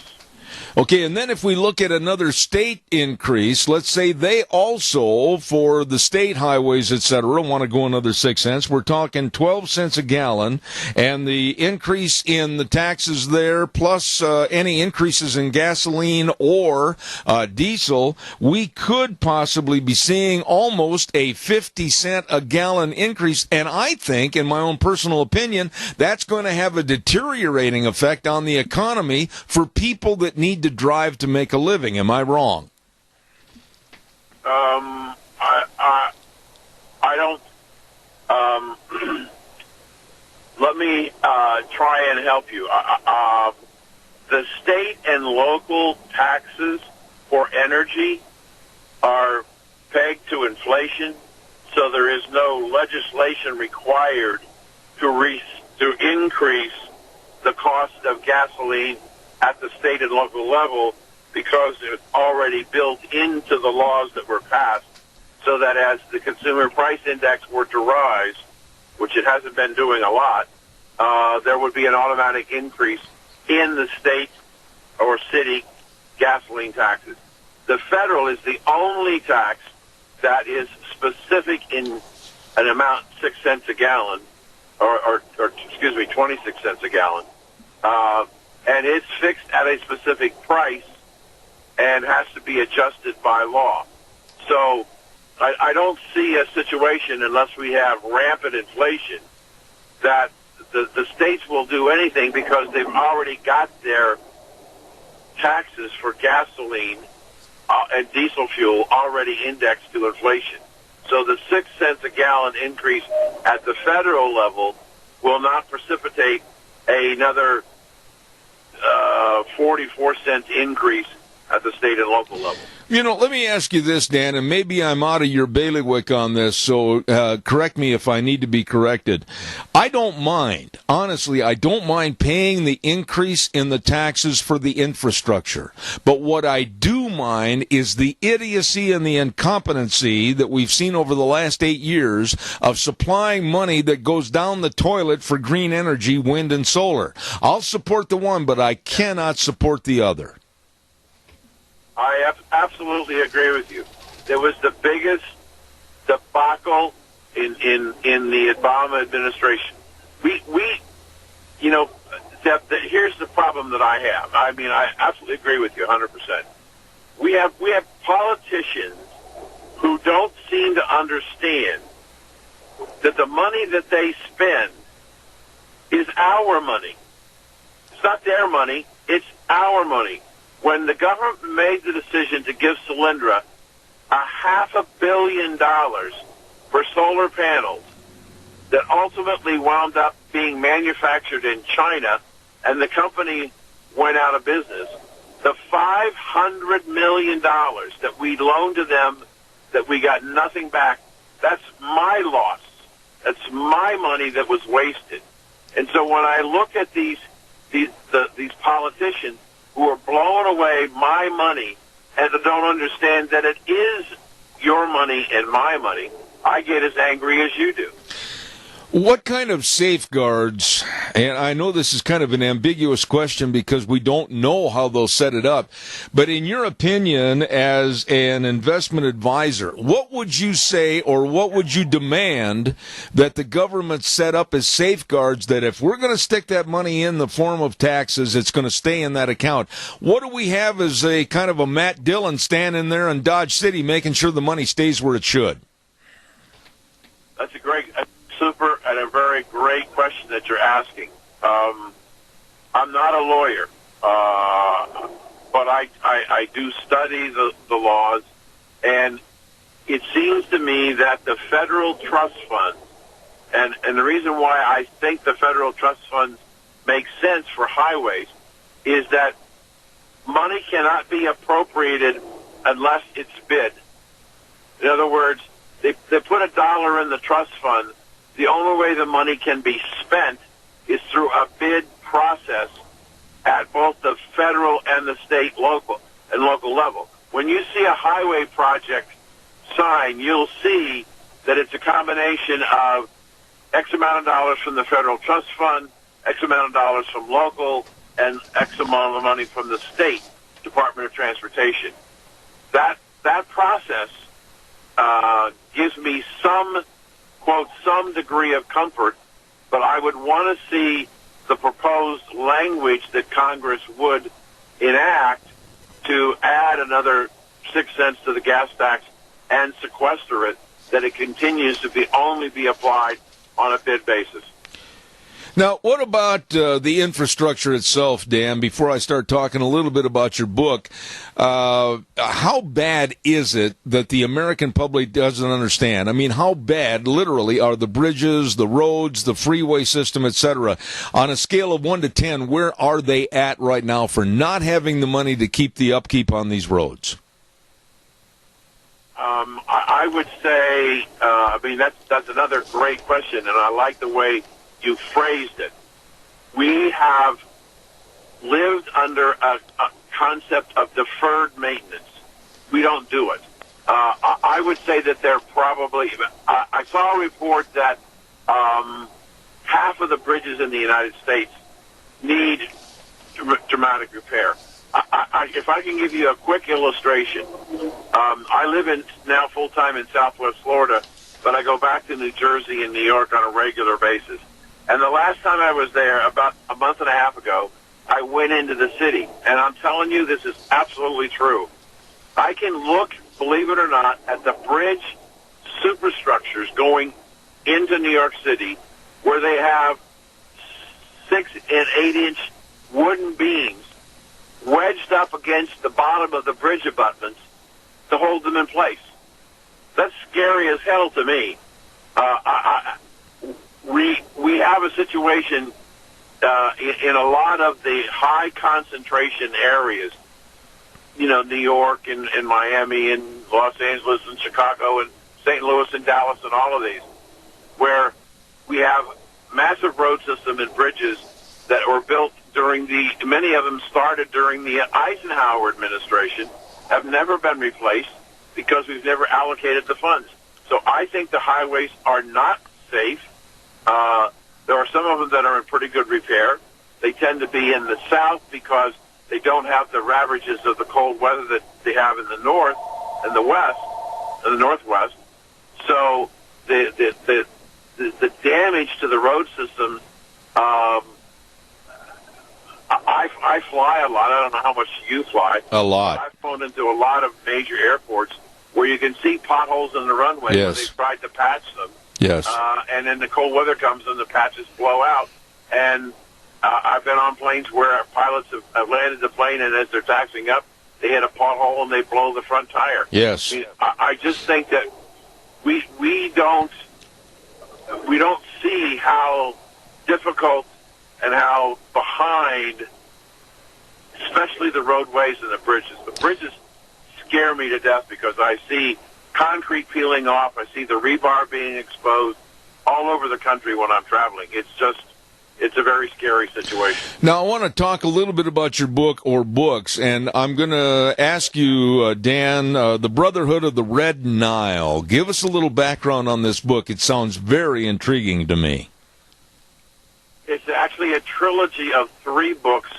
It's the story, fictional account of radical Islamic nuclear terrorism against the United States. The first book is called The Brotherhood of the Red Nile, A Terrorist Perspective.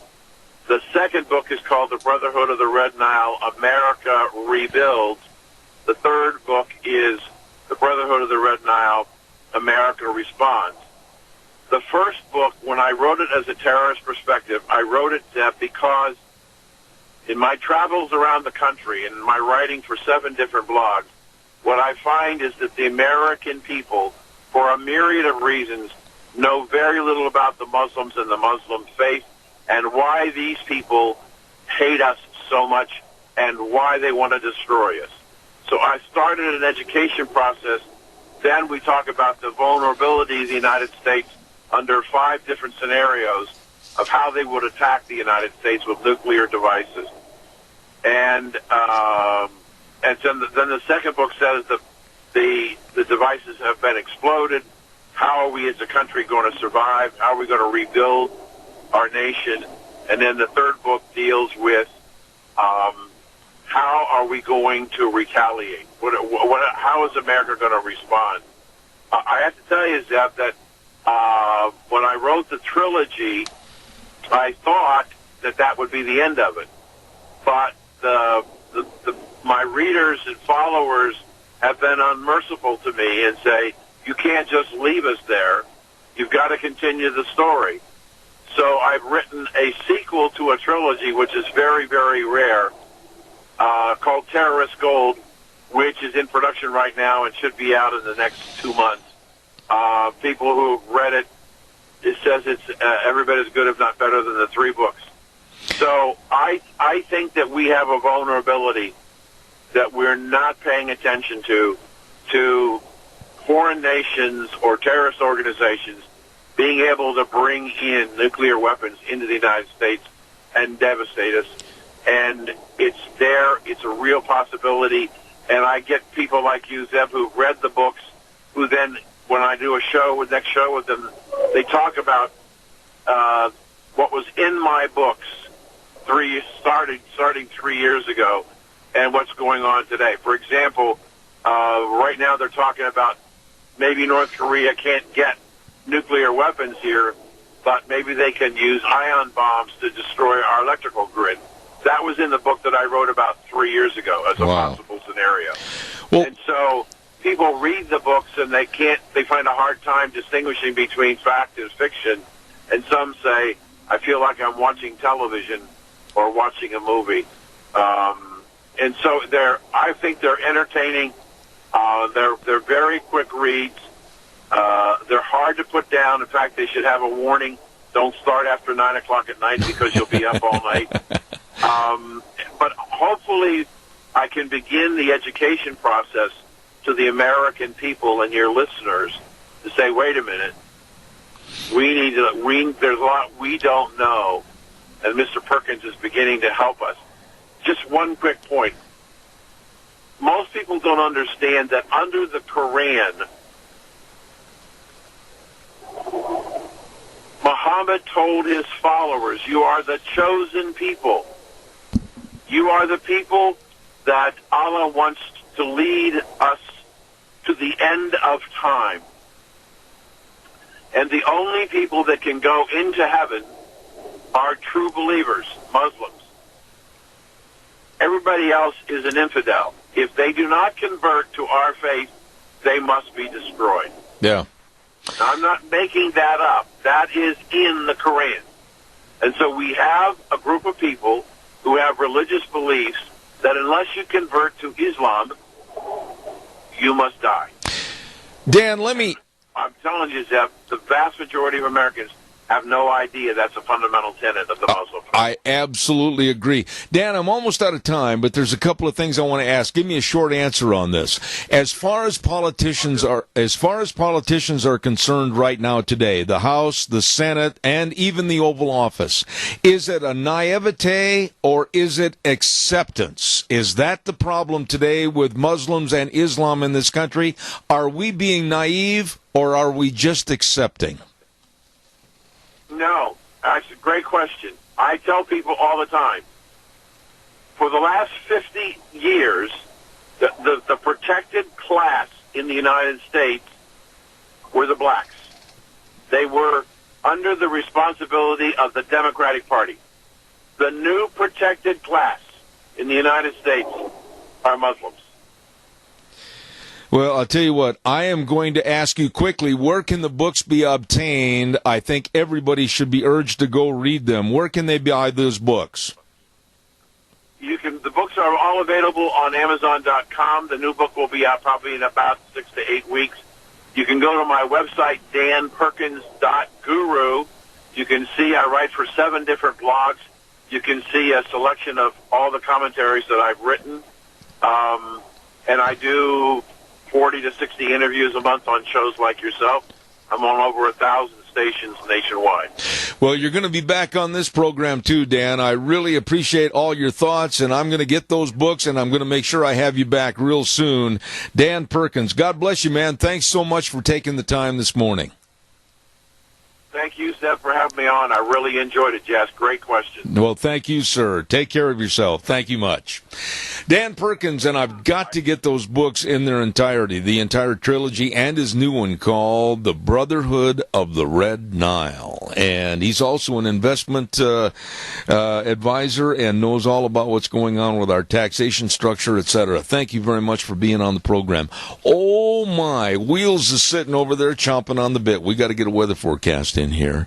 And the weather brought to you by Phillips, Oaks, Goodwin, Crane, and Company, CPAs. Let me tell you that they've been providing accounting services to the Mini-Cash area for well over 50 years. Tax return preparation, tax planning, financial statement preparation, retirement planning. You just really need to know these people. Call them and get to know them. Stop in. 2 locations, 1710 Overland and Burley and 620 5th Street in Rupert. They can and will help you. Phillips, Oaks, Goodwin, Crane, and Company. And right now, here's the weather. It's a beautiful day for this Wednesday as we are almost done with the work week, and here's what we're looking at for today. Lots of sunshine, winds out of the west 5 to 10 miles an hour. Sunny, high of 77 tonight. Partly to mostly clear skies with a low of 47. Tomorrow, better grab out the sunscreen. It's going to be the best day that we have as we head on into the weekend. Sunny skies, high of 83. Partly cloudy for Thursday night with a low of 53. Now for Friday, winds will be picking up to about 20 miles an hour out of the southwest, and we are expecting a high of 71. That is your weather for Zeb at the Ranch. Absolutely a great forecast. Thank you, Gina. Job well done. Her and Scotty always jump in and help, and we appreciate it. The weather brought to you this hour by Phillips, Oaks, Goodwin, Crane, and Company. CPAs. Again, locations in Burley and Rupert serving you and providing accounting services to the Mini-Cash area for well over 50 years. The best. Phillips, Oaks, Goodwin, Crane, and Company. Wow, I really enjoyed that segment with Dan Perkins. Now, coming up next hour, I got to tell you something that I did. I didn't mean to do it, but I almost booked 2 segments exactly the same with right back to back. Yeah, I've got coming up next hour Lauren Fix, known as the car coach, and we're going to be talking about higher octane at the pump and maybe not so good for your engines. Lauren Fix is known as the car coach and knows everything about automobiles and engines and everything, so we're going to be talking about that.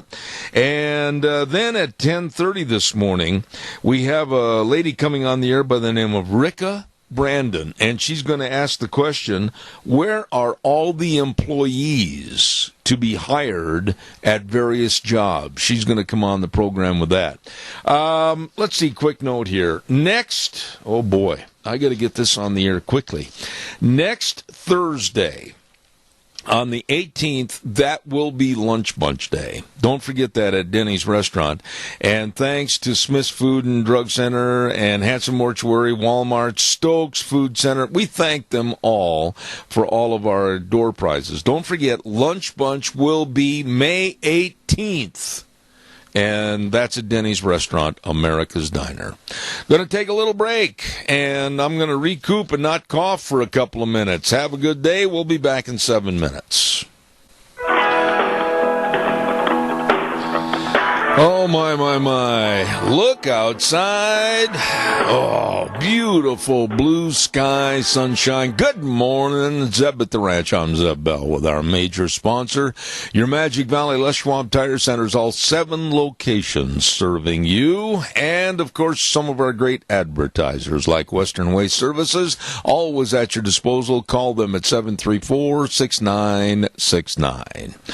Right now, I'd like to remind you, too, about our dear friends over at Autumn Haven Assisted Living Center. Maybe you have a member of your family that needs that extra help. Well, this is a great place for them to reside and get the care that they need. That's right. A locally owned and operated assisted living facility in the Mini-Cash area, and they're the only assisted living facility located in Rupert, and they would love to help your loved one. They make every effort to make Autumn Haven the best place. And you're welcome to go by and visit the facility anytime for tours or just check them out. Call them at 436-3200. The address again, 924 Christian Way in Rupert. Autumn Haven Assisted Living Center. They're small compared to some, but with a bigger heart than most. Also, let's see, I can take care of that a little bit later. Let's not waste any more time. Let's go right now to a person that calls themselves the Car Coach. Here's Lauren Fix. Good morning. Good morning. How are you? I am fantastic. How in the world did you get that name, the Car Coach? Well, I've been in the auto industry well over 30 years, and I used to design braking systems and suspensions, and I race cars, restore cars. I'm an engineer, an ASE certified tech, and I write and review cars. Fix cars, literally I've done everything from the dealer's side to manufacturers to the aftermarket to enjoying them for fun and naming my daughter Shelby because I'm that much into it. Holy cow. Okay, now I'm going to ask you, what is the fascination? More so in this country than I would say in other countries. What's the fascination with the automobile that our society, over the many, many years, they have been car crazy? Well, obviously it's the freedom.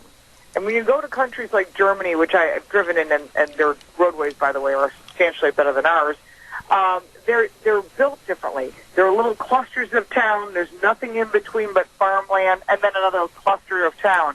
We're not built that way. We're spread out. We're more sprawled. We have more space, and we want to have the freedom. That's part of what it was all about, right? The freedom to be able to drive from coast to coast if you want, go see someone when you want, however you want, not rely on transportation that someone else is controlling. And so since the 1900s, when they started building Fords and everything else, people have enjoyed this freedom, and more so now than ever. I've got to ask you, have you traveled and driven on the Autobahn, and did you go the 100 miles an hour or whatever? Yeah, I did. I picked up an Audi in Ingolstadt, Germany, 2 years ago. We drove it around for 2 weeks. We drove into Austria, where my father was born, all the way up to the Nürburgring, which is a famous racetrack. Raced on the track, and on the way out there, the roads have no speed limits, and everybody moves. But the training there is substantially different. You pass, you move to the right. So whenever you're in the high-speed lane, you better be passing. And if someone comes up behind you flipping their high beams at you, you move over. So you're really paying attention. There's no one eating and driving or texting and driving. It's about driving. Right. We were doing over 160 miles an hour. At one point, it was really fabulous. The roadways are spectacular. Holy cow. I'm telling you, I don't think I want to be in the passenger seat if you're going that fast. Nothing against your driving, but I'm an old man, and you got me scared to death. 1980, so my racing skills and my driving skills are a little bit more than the average bear. I would say. I want to talk to you a little bit about the cars themselves and the engines especially. What about the fuels that we're using in our automobiles today? Are they good, bad, indifferent, or harmful? Well, they're okay. There are some bad issues and there are some harmful issues. The fuel in Europe, they don't put ethanol in it. It is just pure fuel, which is heptane, which is crude oil broken down 7 times. So people understand when you put that in your vehicle, they're designed to run on E0 or zero ethanol. Here in the United States, we used to put an additive in called MTBE. Right. And at some point they said it was cancerous. So it was a political excuse to pull this out of gasoline. And the replacement was ethanol, which is made of corn. Unfortunately, corn is, when you turn it into ethanol, becomes highly corrosive, and also it's not very efficient. And that's why the gasoline today isn't great, because it takes 7 bushels of corn to create 1 gallon of ethanol. So that's quite a bit of processing to get a little bit of result. And then adding 10% of that to each gallon of gas, that's where you end up with the problems that you and I and all your listeners are forced to pay for the repairs that happen to their vehicles. Well, let me ask you, Lauren, it sounds like 87 octane is going to be a thing of the past. Why? Who's pushing this, and for what reason? Well, again, unfortunately, it's political, which is kind of disappointing, considering, we've got fuel that is reasonably priced right now. And when you look at what's going on where the corporate average fuel economy, they're asking to boost it to 54.5 miles to the gallon. It's not possible. They can get close, and electric vehicles don't make sense for most of us. It does if you live in L.A., but it doesn't if you're living in Idaho, right. Or I live in Buffalo. It just doesn't make sense. So what they're doing is they're trying to make the cars more fuel efficient because of pressure from the EPA. Now, with the new EPA person there, Steve Pruitt, or Scott Pruitt, I'm sorry, we're not sure what he's going to do. I don't know if he knows what he's going to do yet. But in pushing manufacturers to produce more fuel-efficient cars, they are required to do so, and they can only lighten them so much, or they become unsafe. They can only make them so small, and not everybody wants hybrids. So what they're doing is they're using 100-octane gas, and we use that in our race cars.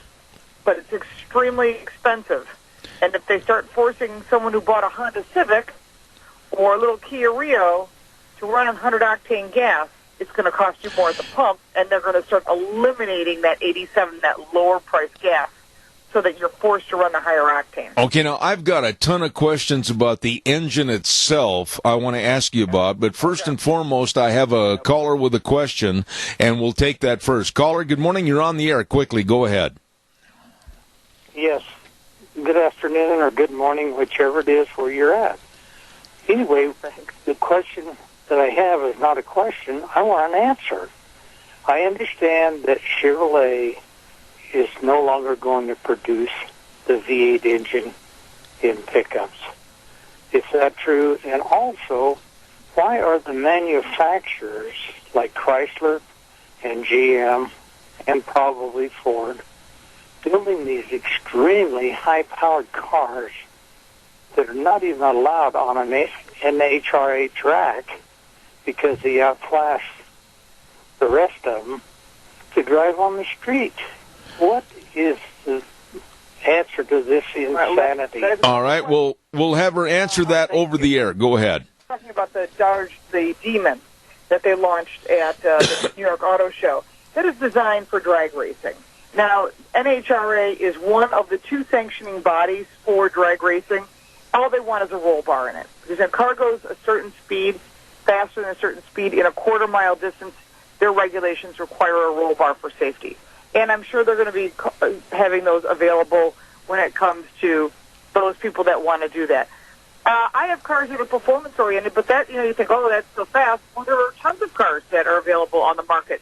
Mustangs, Camaros, Corvettes. And then, of course, you've got the Ferraris, the Paganis, the Lamborghinis, cars that are very expensive that have even more horsepower than that. And so you have to think about the fact that someone that owns that car, it's going to be more of a collectible piece because of the limited production.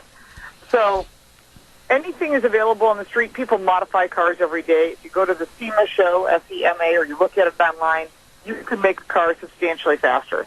The key is training, and it's not meant for the average person. The average person would buy that car. Now, for your GM engine question, they are producing V8 engines in the half-ton, three-quarter-ton, and one-ton trucks, as is every manufacturer, but they are offering an optional six-cylinder with a supercharger on it because it's enough power for the average person who just wants to drive around town, or maybe someone who, is a landscaper, then that would be more than sufficient. So they're doing it because of fuel efficiency, again, corporate average fuel economy, which is required by the federal government. Okay. Now, Lauren, let me jump in here. When you hear the moo of a cow on my program, it means we have a phone call. But I want to ask you a quick question. Give me a short answer on this question before we take the next caller. What about for those of us that make a living on the road pulling horse trailers and are in the horse and the rodeo business? What about vehicles in the future for us? Or are they going to price us off the roadways? Well, honestly, I haul a trailer also, but we haul race cars, so I understand you're hauling heavy weight. Torque is what it's all about, and diesel is the way to go with that. Diesel trucks are not going to disappear, even though Elon Musk seems to believe that electric trucks are going to be the answer. It is absolutely ridiculous, and I think it's more speculation and him trying to raise money than the reality of it all. Diesels will be around. There are very fuel-efficient diesels, and car manufacturers are still selling them.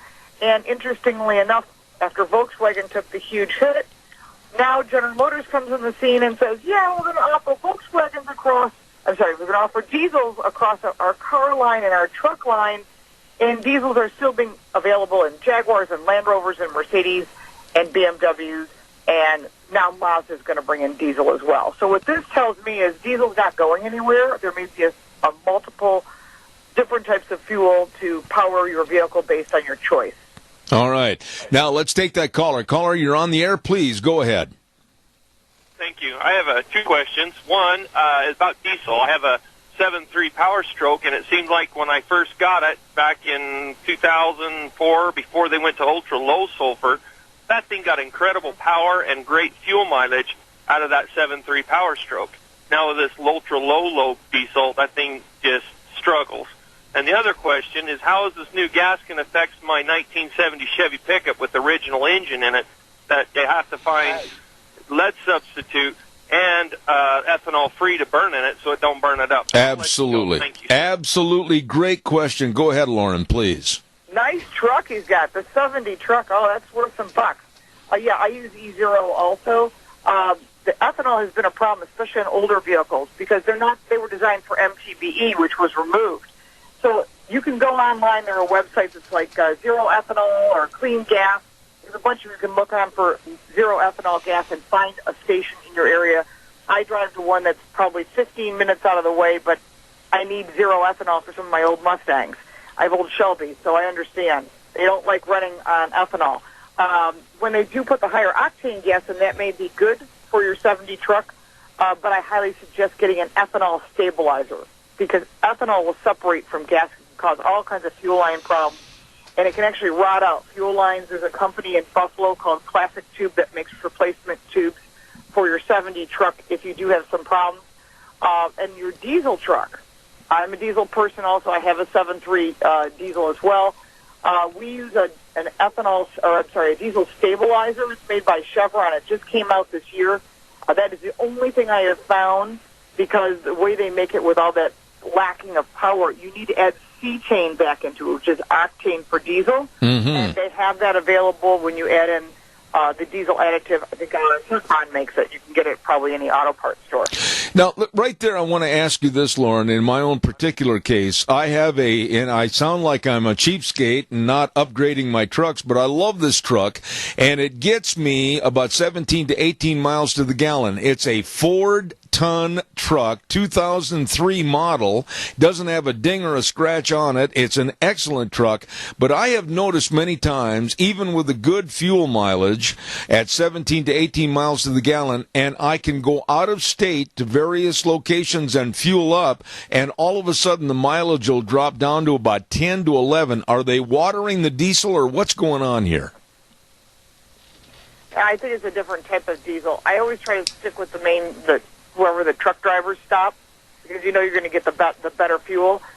There are problems sometimes with moisture getting into diesel, because you got to remember the truck is warm. You park it outside, it's cool. You create condensation, and that's just basic, science.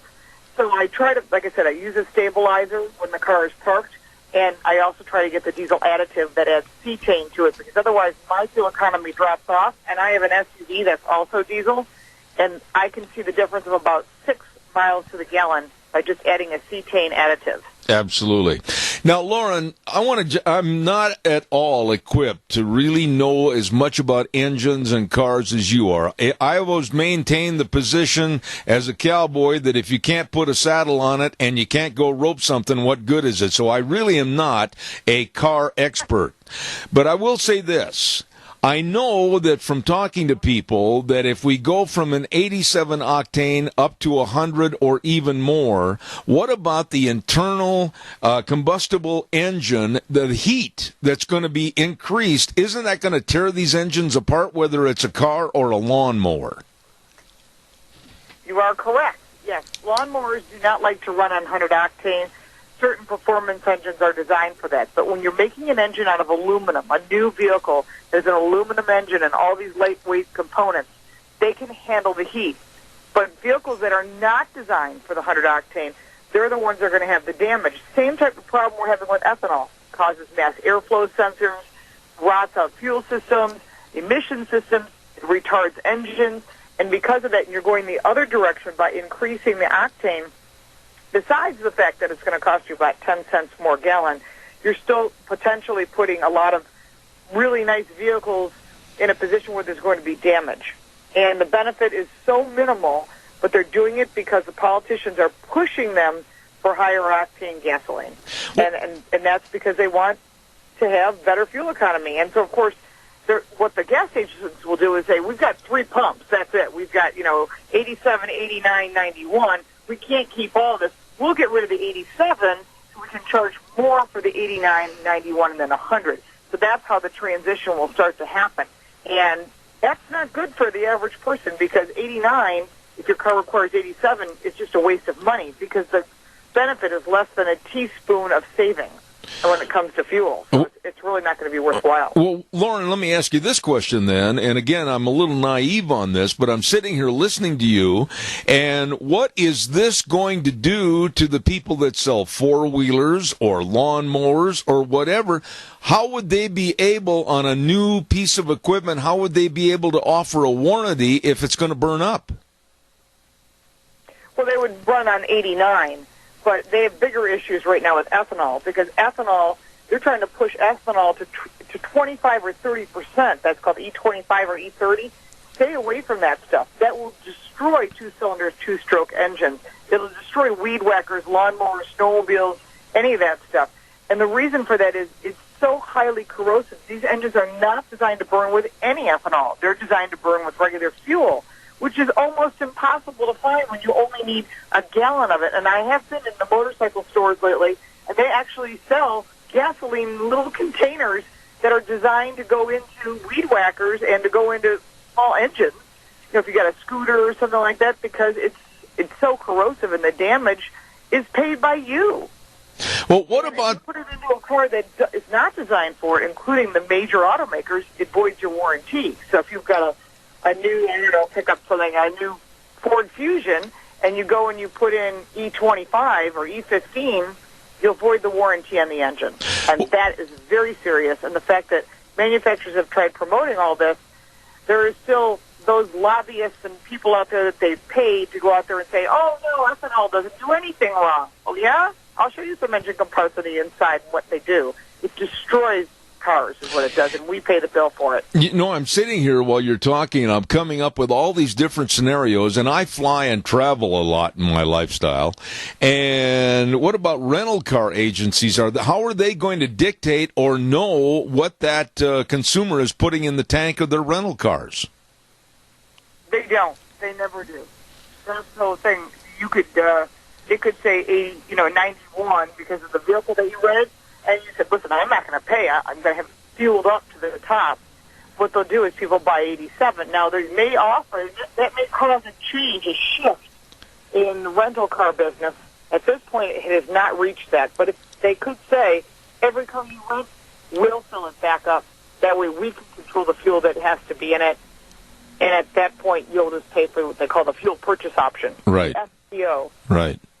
One last question, Lauren, and I got to have you back on a more regular basis. You are excellent at your knowledge. But what about the general automobile industry right now as it is today? We have been told that we have unlimited supplies of oil available to us, not only in this country, but other aspects of the oil industry are getting bigger and enhancing more production. But yet, on the other hand, politicians are cutting us back and forcing us literally to burn our engines out with a higher grade octane that we don't need. I mean, where do you draw a correlation between the two, and who's got power enough to tell these politicians enough is enough, back off? See, that's the interesting question. Obviously, the reason that the corn subsidies were in place is because there are a lot of farmers out there who are farming corn and wheat and rye and whatever else, and then the feds came in and said, hey, listen, if you can change all of your fields, all of them to corn, we're going to pay you. Now, hey, if I were a farmer, I would say, sure, we're switching to corn, because then you have a guaranteed income. And so I understand, and that's how the farmers have so much power when it comes to their politicians. But the problem is taking that corn that the government is funding them for and turning it away from food and moving it to basically a harmful, corrosive chemical to add to fuel is not good in the long haul, and they're having problems too. So if they're told to go back to wheat or soy or whatever it is that they're making, we have to look at all the variables that are involved. I don't know if there's anybody that's powerful enough that's not being pressured by a lobby or a group or a politician in some form that would cause this to end.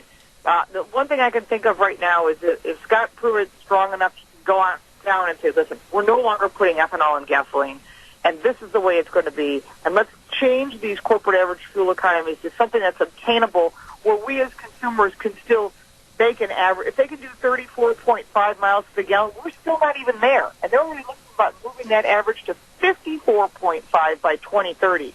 That's not possible. Technology, you can't push technology. You can only push it so far. And going with this battery-powered vehicles is ridiculous because we don't know what's going to happen with those batteries down the road. They're completely depleted. You can't put them on the ground or send them to the moon or put them in the water. There's still no resolution there either.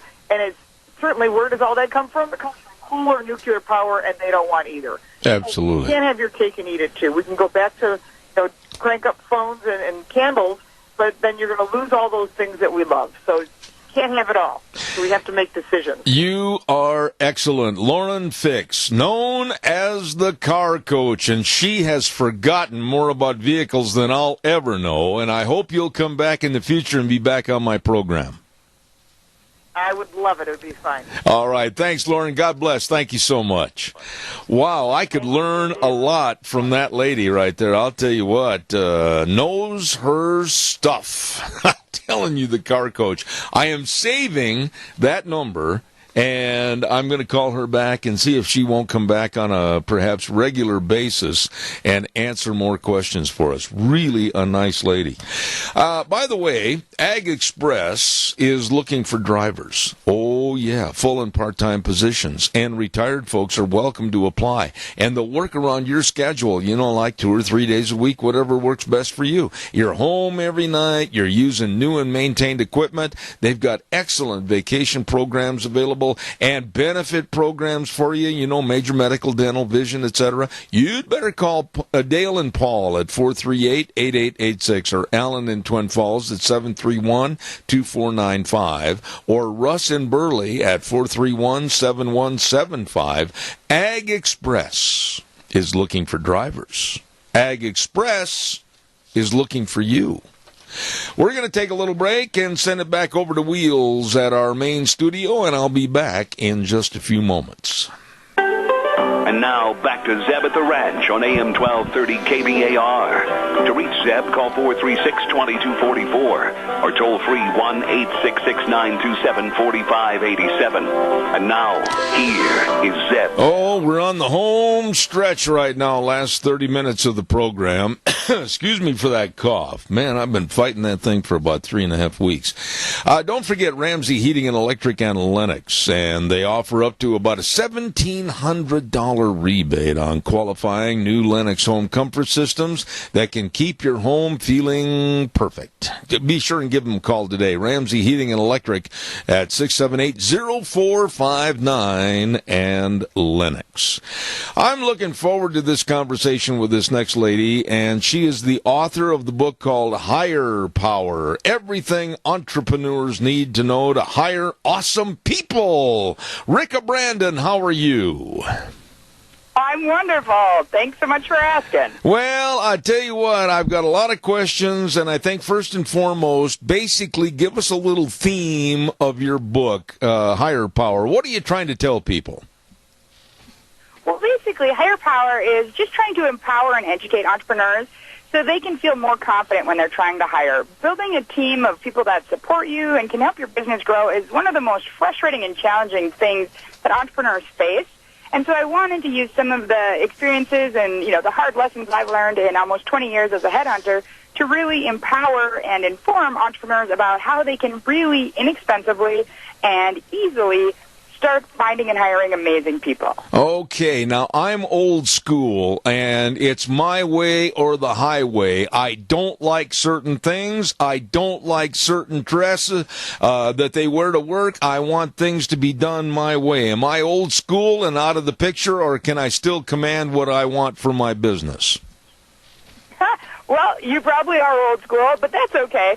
It's your business. It's your culture, and you can set it up. You know, obviously you have to be respectful of the law and different things like that, but you can set up a dress code that meets what you're looking for, and you can do all sorts of things that really create a culture that matches your values and what you're looking for. It's your business, after all. Ricka, honestly, today, and I have had people from every aspect of the business world and all sorts of employment. They have come to me, and we've been out to dinner in various other locations, and they have told me they've got jobs available, but they can't find good people. Is that the case? Yeah, that is, you know, it's unfortunate. At any given time, there's about 3 to 3.5 million small businesses trying to hire. And it's not that there's just so many great people out there they can't choose. It's that they can hardly get a qualified person to apply. And so that's a big part of Hire Power, is really teaching you how to go beyond the job posting. Because in recruiting, we kind of refer to that as posting and praying. You post a job and you really, really hope somebody good applies. And you can't rely on luck to grow your business. Well, you know, your book, Hire Power, I mean, is it a book geared for just employers, or are employees or people that are looking for a job, would they find something beneficial in reading it? Give us a little background on that. You know, that's a great question. It's definitely written for the entrepreneur employer, the business owner or manager.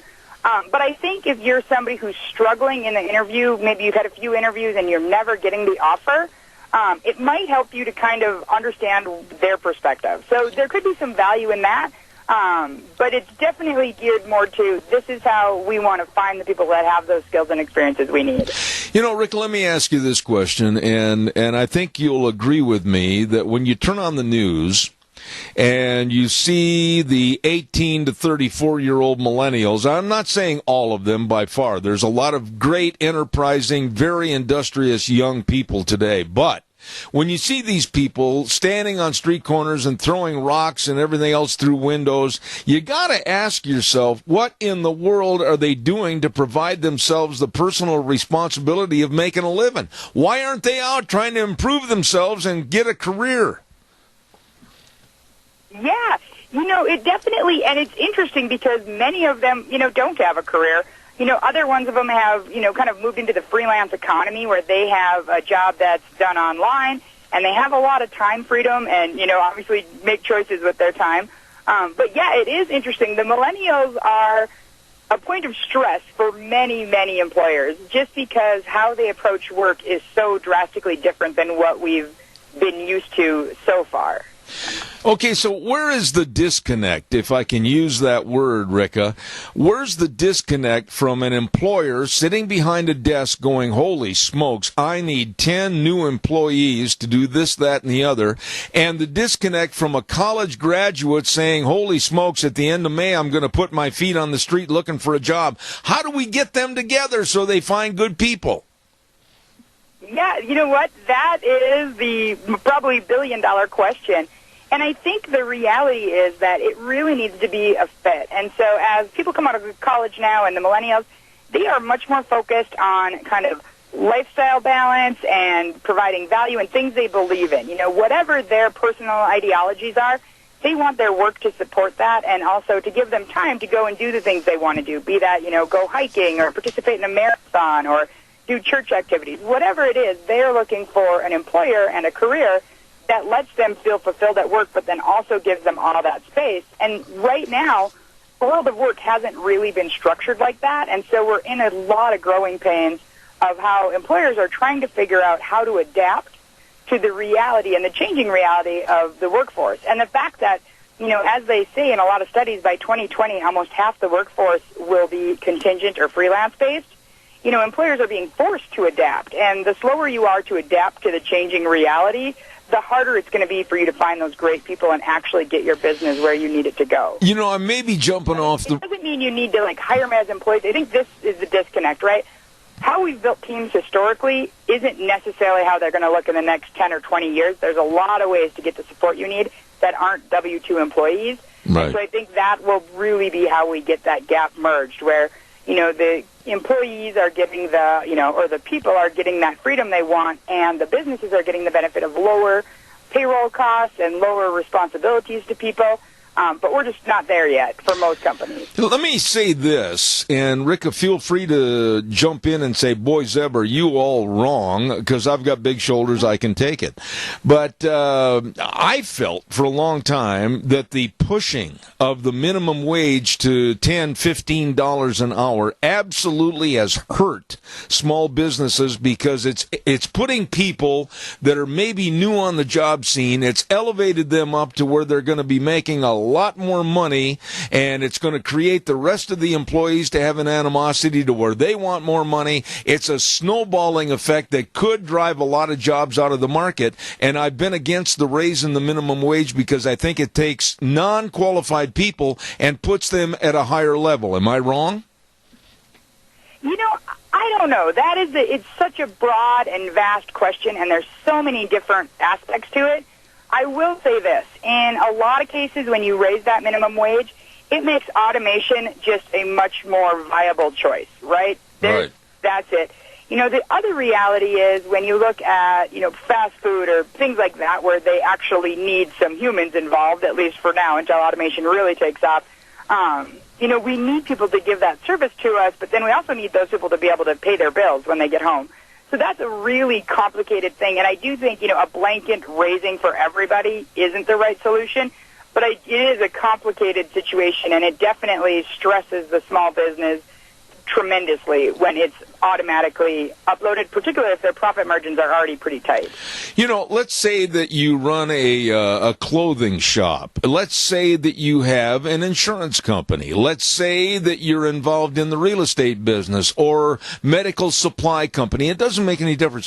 What do you tell employers in your book to how do they find the right employee? What questions do they ask? How do they get to know the employee, the personality and everything, to make sure they've got an employee that's not going to fly by night and gone by day? Yeah, well, that's a great question. So the book is really broken down into the 4 main sections of making sure you get that hire right. And the first one is clarity and reality. First, you need to be really clear about what you need, and that is something that many small business owners and entrepreneurs are not clear on. They just need somebody right now, and they sort of whoever shows up is who they hire. This is why a lot of them hire their brother or their neighbor or their, whatever. And then it gets kind of awkward, and it doesn't deliver the results they wanted. So you really need to be clear about what you need, and then you need to be realistic, right? We all want to hire the hotshot salesperson and grow our business crazy, but if you don't have the customer support to back up those kind of numbers, you're going to fail. And so that's almost worse than never having that huge bump in sales to start with. And then the next stage, once you're clear about what you need, is attract and recruit. And that's all about how to show up and where to show up to attract the right people, to get them interested enough in your opportunity to raise their hand and say, hey, talk to me about this. And then when that doesn't work, because attracting is essentially job posting, social media, that kind of stuff, we talk about how to go beyond that, how to really effectively network, how to use referrals in a way that delivers results. And then for the ones that are really tricky, how to do online sourcing, which is where we really get to the ninja aspect of recruiting. And I walk you through all of that, like how do you identify your keywords? How do you break it down from the millions, if not billions, of people online to the 10 or 15 that have the experience and are in your market? And then once we've got that qualified pile of candidates for you to talk to, we talk about the interview process you should use. And I walk through the one I recommend, which is starting with a phone interview. We use a tool called Deal Breakers and pre-hire projects to really move beyond it. And the reality is there's a lot of smooth talkers in the world who would be a great interview. You might be one, right? I can see you'd be a pretty good interview at any time. And we want to move through that to really make sure that they're not just a good talker, they can do what we need them to do. And that's in the interviews and offers section. So the book kind of walks you through all of those main parts to really ensure that you're making the best possible hire and you're not breaking the bank in the process of doing it. You said something that really piqued my interest a few moments ago, and let me elaborate on it a little bit.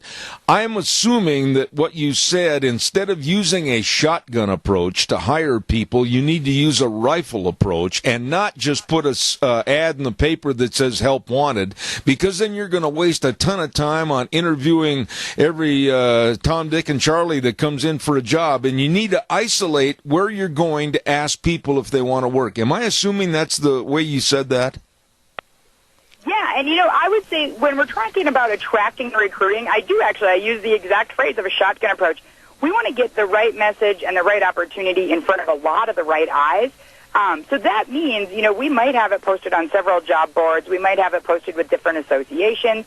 We might have it in a lot of different places, but they're all intentional, right? So we're not posting a CFO job on Craigslist, right? That's generally where you might put a painter job or more of an hourly labor type job. Those people and those resumes and those gigs are found on Craigslist versus LinkedIn or the ladders.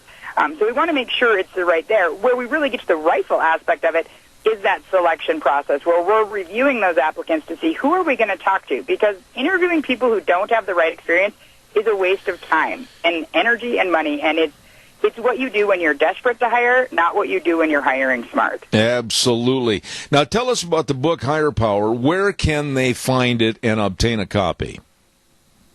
They can get it on Amazon.com, and then they can also check out my website, which is rickabrandon.com, which is RIKKABRANDON, and they can learn a little bit more about the book there, and then they can obviously purchase it on Amazon, and it should be up on barnesandnoble.com. It may be up now. I haven't checked lately, but...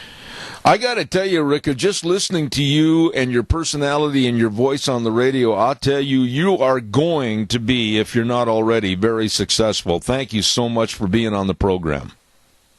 Hey, thanks so much, Zeb. I appreciate your time, and it was great as talking to people in Idaho. One of my mentors always referred to Idaho as God's country, so that is what I think of every time. Well, thank you so much. God bless you. Ricka Brandon, author of the book Higher Power, Everything Entrepreneurs Need to Know to Hire Awesome People. Thank you so much.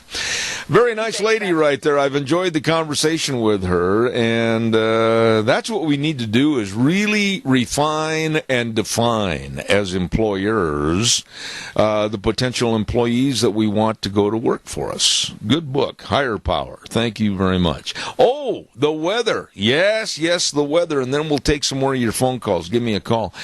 Pardon the cough. Oh, my. Scarrows Meats, that one snuck up on me. Scarrows Meats bringing you the weather this hour at 331 North Road in Jerome. The number to call, 324-7657. And they are changing the way we eat one delicious bite at a time. Don't forget that tax return meat package, $249 plus tax. 57 pounds of delicious beef, pork, and chicken. Oh, it's fantastic.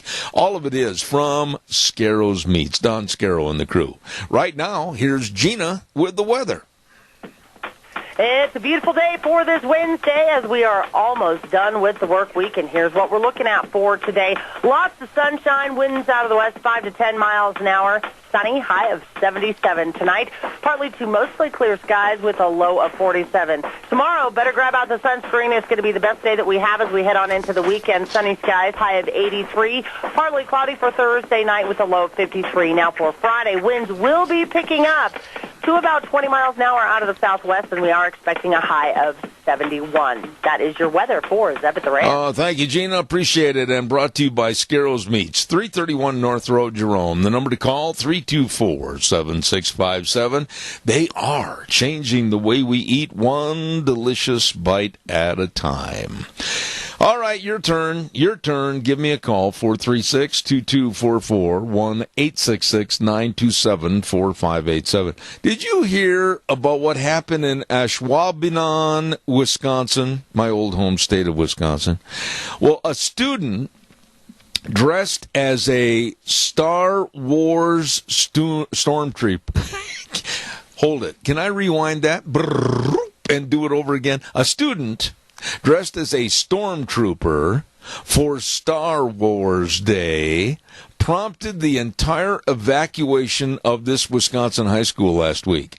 A very frightened parent was driving by the school and saw this kid outside walking in the building dressed as a stormtrooper from Star Wars, and long story short, contacted 911. The cops, the SWAT teams, everybody showed up, and school officials say that maybe they didn't do a very good job of telling the district's parents and others that they were going to have Star Wars Day at the school. I Yes, there was a lot of egg on a lot of people's faces.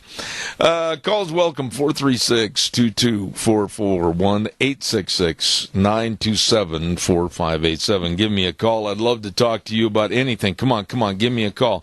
Oh, one thing that we're going to be going into a little bit next week is you hear all these people that are supposedly the elites of our society. You know, the Democrats that say, oh, you don't believe in climate change? Why, you poor little misguided, uneducated person.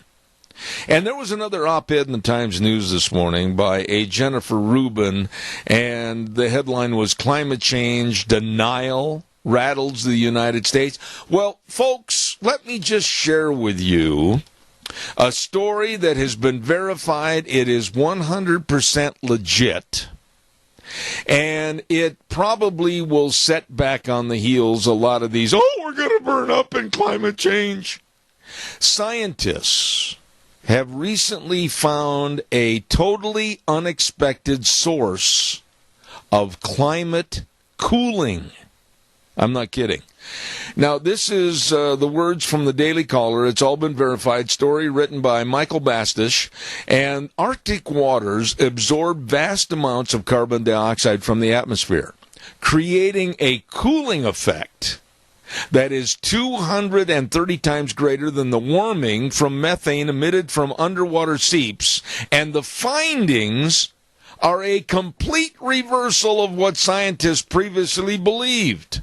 They believe that methane seeps in the Arctic Ocean were contributing to global warming. No, not so. And one of the scientists from around the world, a Swedish geochemist, said, whoa, this is totally unexpected. We didn't expect this. If the results hold, this study could have big implication for how scientists calculate the global carbon budget and for future projections, maybe, of global warming. So in other words, our climate is cooling. And that's from the scientists.